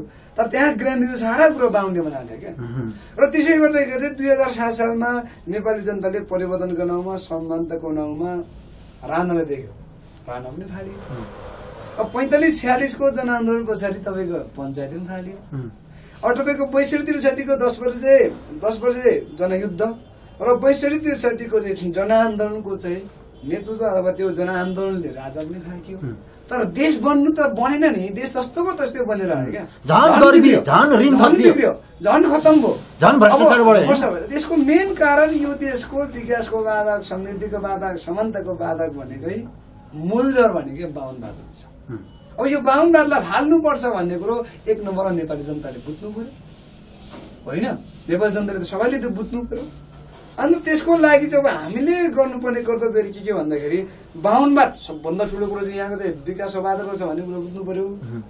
अर्को नम्बरमा राजा कुरा यहाँनिर होइन। अब राजाले के बुझ्नु पर्यो भन्दाखेरि मलाई अहिलेसम्म फाल्ने पनि यिनी, बोक्ने पनि यिनी नै भन्ने कुरो राजाले पनि बुझ्नु, खेलाउने पनि त्यो कुरा पनि राजा अब यहाँको चाहिँ राजतन्त्र बनाउँदाले पनि बुझ्नु पर्यो होइन। र अर्को नम्बरमा अब हामीले के बुझ्नुपर्छ भन्दाखेरि जनता आफै पनि सचेत र चेतनशील हुनु पर्यो। र अर्को नम्बरमा हामीले चाहिँ माग मुद्दा कान्ने गरेर जस्तै अघि हाम्रो डाक्टर साहब उहाँले चाहिँ खस आर्थिक विषयमा राम्रो विश्लेषण गर्नुभयो, त्यस विषयलाई राम्रोसँग बस पनि भयो यहाँनिर। अब त्यो विषयलाई हामीले अझै हान्नुपर्ने त्यहाँनिर क्या। अझै त्यहाँनिर हामीले कहाँनिर हान्नुपर्छ भन्ने हामीले भनिरहेको छ भन्दाखेरि खस र आर्यको क्लस्टर छुटाउनु पर्यो होइन, क्लियर हुनु पर्यो कि त काँटो हुनु पर्यो। जस्तै अब तपाईँको चाहिँ जम्मू कश्मीर चाहिँ आज भारत र चाहिँ पाकिस्तानको एउटा चाहिँ होइन त्यो विवादित भूमि छ क्या। त्यस्तै आज यहाँ खस र आर्यको बिचमा तपाईँको खस आर्यको त्यो क्लस्टर छ नि, त्यो विवादित भइरहेको छ क्या। त्यसले गर्दाखेरि जस्तै उहाँले भने जस्तै आर्य न त बाहुन म खस हुँ भन्नु सक्छ, न त बाहुन हुँ भन्नु सक्छ, यसले आर्य भएर बसेको छ क्या होइन। न त तपाईँको यहाँ चाहिँ म आदिवासी जनजाति मूलवासी जे भने पनि न त्यो भन्नु सक्छ। त्यो कुरो स्पष्ट हुनु पर्यो क्या। तर हाम्रो माग के छ भन्दाखेरि खस आर्यको क्लस्टर संयोजन पर्यो, त्यो किल्लर किता काट हुनु पर्यो। र अर्को नम्बर हामीले के भन्नु चाहिँ अहिले हाम्रो समुदाय फेरि हामी जनता, हाम्रो जनताभित्र अब तपाईँको अथवा त मङ्गोल जनता अथवा चाहिँ मूलवासी आदिवासी जनजाति, हाम्रै जनताभित्र एउटा भ्रम चाहिँ के छ भने एकतर्फ जनजाति भनेको छ, एकतर्फ आदिवासी जनजाति हुन्छ, एकतर्फ मूलवासी भनेको छ। यसभित्र पनि विवादित छ कि यो हुनु भएन। आदिवासी जनजाति किराँत होइन, तपाईँको चाहिँ पिछडिएको वर्ग जे भने पनि हामी मूलवासी नै हौ अथवा मङ्गोल हौ अथवा जनजाति आदिवासी हौ, त्यसो नो डाउट। यहाँ देश त तपाईँको आज त दवालीको हातमा छ होइन। यहाँ सारा हाम्रो देश, हाम्रो अधिकार त उसको हातमा छ भने हामी भित्र लड्नु हुँदैन। हामी एकजना हाम्रो साथीले भनेको थिए जसले जे भने पनि हामीलाई कुट्ने लाउरो हामीले पिट्ने लाउरो भनेको एउटै हो कि बाहुनवाद हो। त्यो बाहुनवादको विरुद्धमा फरक ठाउँमा त हिर्काएको, फरक ठाउँमा हिर्कायो, फरक होइन। पाले पिठो थाप्यो, कहिले खसले थापे, कहिले चाहिँ होइन तपाईँको चाहिँ मङ्गोले थापे, अब जनजाति आदिवासीले थापे, दलितले थापे, पछाडिको वर्गले थापे। त्यो कारणले हामी यस बिचमा लड्नुहुन्न। हाम्रो कुरा स्पष्ट हुनु पर्यो, हामी एकता हुनु पर्यो। र जनताले के बुझ्नु पर्यो भन्दाखेरि राणा शासन भन्दा पनि खतरा, पञ्चायती व्यवस्था भन्दा पनि खतरा, राजतन्त्र भन्दा पनि खतरा चाहिँ यो देशको चाहिँ खतरा तपाईँको चाहिँ हाम्रो चाहिँ प्रधान दुश्मनको बाधक होइन, प्रधान दुश्मन चाहिँ बाहुनवाद रहेछ भन्ने कुरो बुझ्नु पर्यो। र बाहुनले पनि आफै के बाहुन आफै पनि के बुझ्नु पर्यो भन्दाखेरि मेरो विकासको बाधक मेरो विचार रहेछ, मैले विचारलाई त्याग्नुपर्छ भने ऊ आफै पनि बुझ्नु पर्यो, ऊ आफै पनि सुध्रिनु पर्यो। र त्यो बेला अहिले हामी सुधारिरहेका छौँ। र अर्को नम्बरमा फेरि यिनी सुध्रिँदैन कि कतै भन्ने हाम्रो अलिकति चिन्ता भएको कारणले गर्दाखेरि हामी त्यो मोमेन्ट पनि तयार पारेका छौँ। जस्तै ब्राह्मणवादको विरुद्धमा, बाहुनवादको विरुद्धमा लड्नको निम्ति हामी त्यो मोमेन्ट तयार पारेका छौँ। त्यो संरचना तयार पारिरहनु भएको छ, संरचना तयार भइसकेको छ र हुने क्रममा केही छ होइन, केही टेक्निकल कुराहरू हामीले मिलाइरहेको छौँ। तर हामीले मात्र यो हाम्रो मोमेन्ट, हाम्रो यो बहस, यो छलफल भनेको नि सुधार्ने हो क्या, सुध्रिनको लागि आग्रह हो। अब यो आग्रहलाई चाहिँ फेरि भने जस्तै मैले होइन तपाईँलाई उदाहरण दिएँ जस्तै होइन, त्यस्तै अवस्था त्यस्तै तपाईँको त्यो खालको चाहिँ परिस्थिति सिर्जना भयो भने भोलि यहाँ त भाग्नुपर्छ। हिजो राणा पनि भागेकै हो होइन, कुम्लो परेर गएर भागेको। जस्तै उहाँले भन्नुभयो अफगानिस्तानमा पनि तपाईँको त्यहाँ चाहिँ होइन राष्ट्रपति पैसा छाएर सम्पत्तिले अर्को देश भागेको। त्यो परिस्थिति नहोस् क्या। जस्तै अहिले जुन किसिमको नारा छ नि, नेपालको संविधानले मुल्किनले के भन्छ नि, 1 नम्बरमा विभेद नगर, धर्मको नाउँमा, जातको नाउँमा, सम्पत्तिको नाउँमा कहीँ विभेद नगर, त्यो नारा व्यवहारमा लागू हुन्छ। र अर्को नम्बरमा भाइचाराको भने जुन किसिमको यहाँ हाम्रो चाहिँ किसिमको भरमको त्यो शब्द छ नि, अहिले त्यो भरम त्यो शब्द शक्ति हो, तर त्यो शब्दले चाहिँ हामीले दिइरहेको परिणाम चाहिँ त्यो गलत छ क्या। जस्तै भाइचाराको सम्बन्ध निर्माण गर्नुपर्छ भने हामीले त्यही निर्माण गर्न खोजिरहेका छौँ। अब त्यो भाइचाराको सम्बन्ध वास्तवमा त्यसको परिणाम पनि त्यसले भने जस्तै परिणाम पनि आउनुपर्छ भनिरहँदाखेरि भाइचाराको सम्बन्ध विकास गरेर समृद्ध राष्ट्र निर्माण गर्नुपर्छ भन्दाखेरि यहाँ कसैको टाउको दुख्छ भने हामीले के बुझ्नु पर्यो भन्दाखेरि, नेपाली जनताले के बुझ्नु पर्यो भन्दाखेरि, हाम्रो समुदायले विषयले के बुझ्नु पर्यो भन्दाखेरि त्यो विकास विरोधी हो, त्यो राष्ट्रको चाहिँ नलायक हो।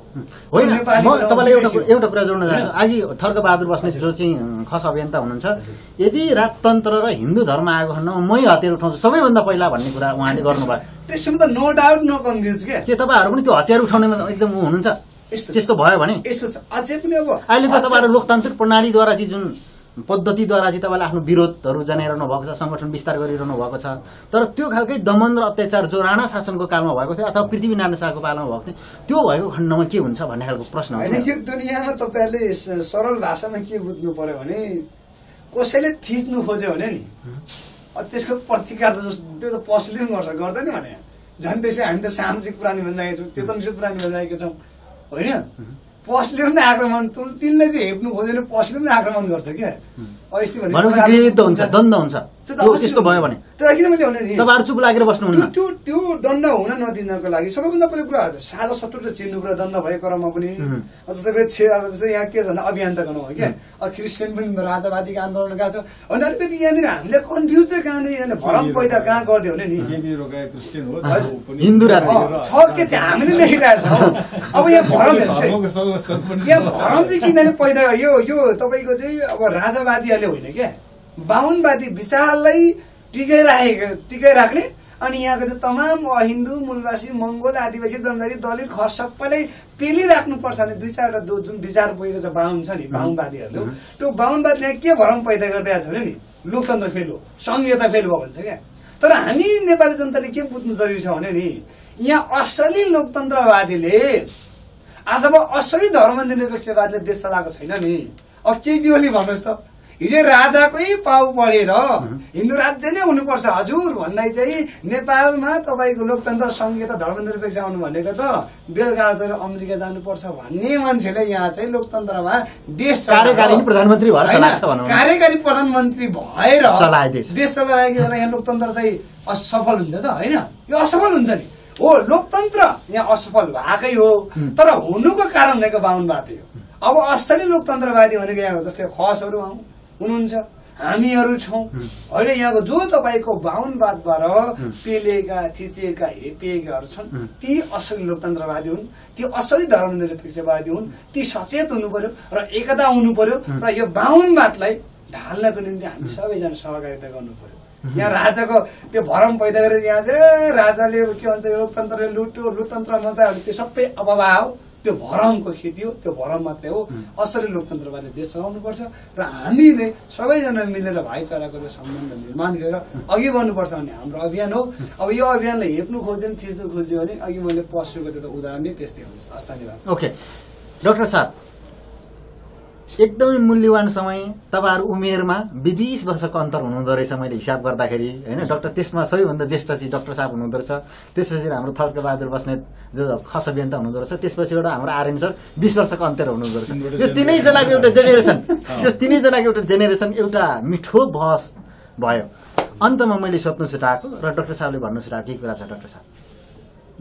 किन यो एउटा जेनेरेसन आएको छ नि त ग्याप गरेर होइन? यो जेनेरेसनमा के छ भन्दाखेरि ब्राह्मणवाद होइन बाहुनहरूको बारेमा के हुन्छ भन्ने कुराहरूको पनि हामीले पनि केही आकलन तर्क वितर्क गर्नुपर्छ कि उनीहरूलाई मात्रै छोडिदिएर भित्रलाई कुनामा ढकेलेर फेरि उसलाई चाहिँ उसले अनावश्यक त्यो चिथोर किन गराउँछ?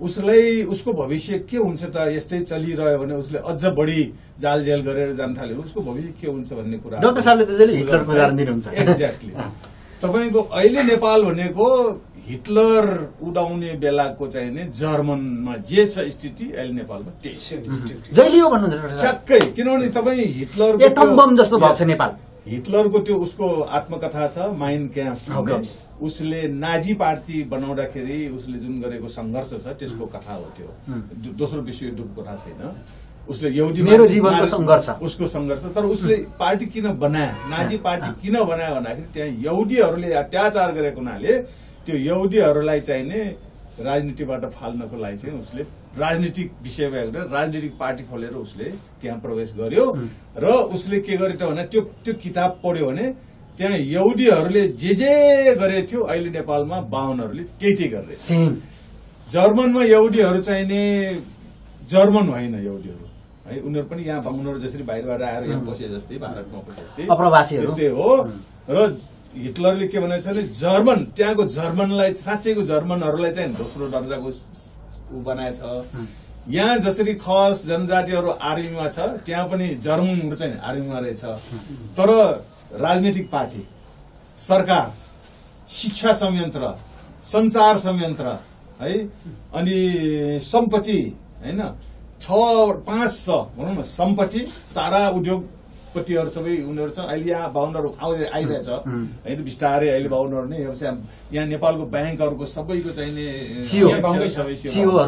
त्यो भनेकै सम्पत्ति हो सम्पत्ति त्यहाँ पनि ज्युजहरूको हातमा सबै हुन्छ यहाँ बाहुनको हातमा सम्पत्ति सबै नेपालको शिक्षाको चाहिने उपकुलपट्टि युनिभर्सिटी प्रोफेसर सबै विद्यार्थी सबै उनीहरू बाहुनै मात्र त्यसपछि संसारमा जुन चाहिँ टिभी रेडियो यो एफएम सेफएम यो पत्रिका सबै बाहुनहरूले सञ्चालन गर्छ त्यसपछि चाहिने सरकारमा सबै बाहुनहरू मात्र सचिव उपसचिव पिउनसम्म पुग्छ सत्तामा चाहिने राजनीतिमा चाहिँ राजनीतिक पार्टीका चाहिने नेताहरू सबै उनीहरू र मन्त्री प्रधानमन्त्री बन्ने राष्ट्रपति बन्ने सबै उनीहरू छ ठ्याक्कै जर्मनमा चाहिने यहुदीहरू त्यो स्थितिमा थियो र मार्क्सले मार्क्सवाद लेखिसकेपछि जर्मनी हो त्यो पनि यहुदी नै हो है उसले लेखिसकेपछि त्यही जर्मनका धनाधीहरूले नै कम्युनिस्ट पार्टी खोलेको थियो सोसियल डेमोक्रेट पार्टी भनेर मार्क्सवाद अनुसारको त्यसबेला सोसियल डेमोक्रेट कम्युनिस्ट पार्टी थिएन अहिले जुन एमाले भन्ने जुन चाहिँ छ नि बाहुनहरूले जुन होइन मार्क्सवादी भनेर पार्टी खोलेको त्यस्तै पार्टी थियो तिनीहरूले नै कैजर भन्ने जुन चाहिँ यहाँको शाह राजा भने जस्तै जर्मनको राजा थियो कैजरलाई चाहिने कैसरलाई चाहिने विस्थापित गर्यो होइन त्यसलाई राजालाई फालिदिएर अनि त्यो ज्युजहरू नै त्यसपछि त्यहाँको सत्ता सबै हालिबहाली गर्यो अनि त्यो त्यहाँको रैथाने जो जर्मन छ त्यो चाहिँ नि यो जुन हिटलर होइन एकजना ठिटा थियो उसलाई चाहिँ त्यहाँ बाँच्नै गाह्रो हो असह्य भएपछि उसले पनि राजनीतिक पार्टी खोल्छु भनेर गर्दाखेरि सङ्घर्ष र त्यस बेला उसले गरे सफल हुनेछ लास्टमा एकजना चाहिने मेजर हो कि कर्नल हो एकजना जर्मनहरू नै जस्तो खस भने जस्तै त्यसको एउटा आर्मीको मान्छेले उसलाई अलिकति सहयोग गरेको आधारमा उसको पार्टी बन्दै गरेर पछि जर्मनको जुन सेना छ हिटलरलाई साथ गरेर ज्युजहरू सबैलाई चाहिँ यिनीहरूलाई देशबाट भगाएर मात्र हुने यो त रोग जस्तो रहेछ भनेर 60 लाख यहुदीहरूलाई चाहिँ नि समूल नष्ट पार्दियो मारिदियो भाग्न सक्ने बाँकी अहिले मास मर्डर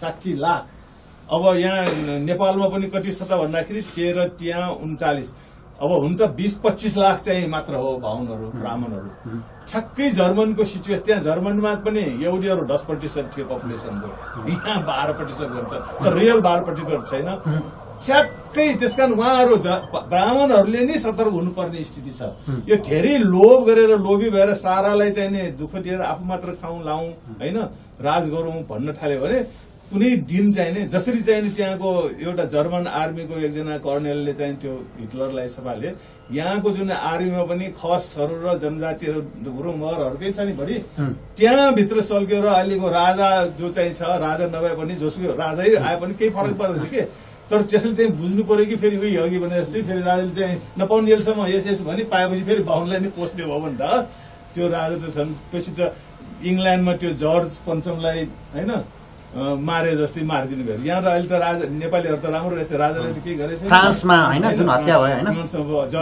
इङ्ल्यान्डमा चाहिँ नि जर्ज पञ्चमलाई चाहिँ त टाउकै काट्दै थियो हैन उसले त्यस्तो परिस्थितिहरू सृजना हुन सक्छ। नेपाल एउटा एकदमै सङ्कटको चाहिँ स्थितिमा छ।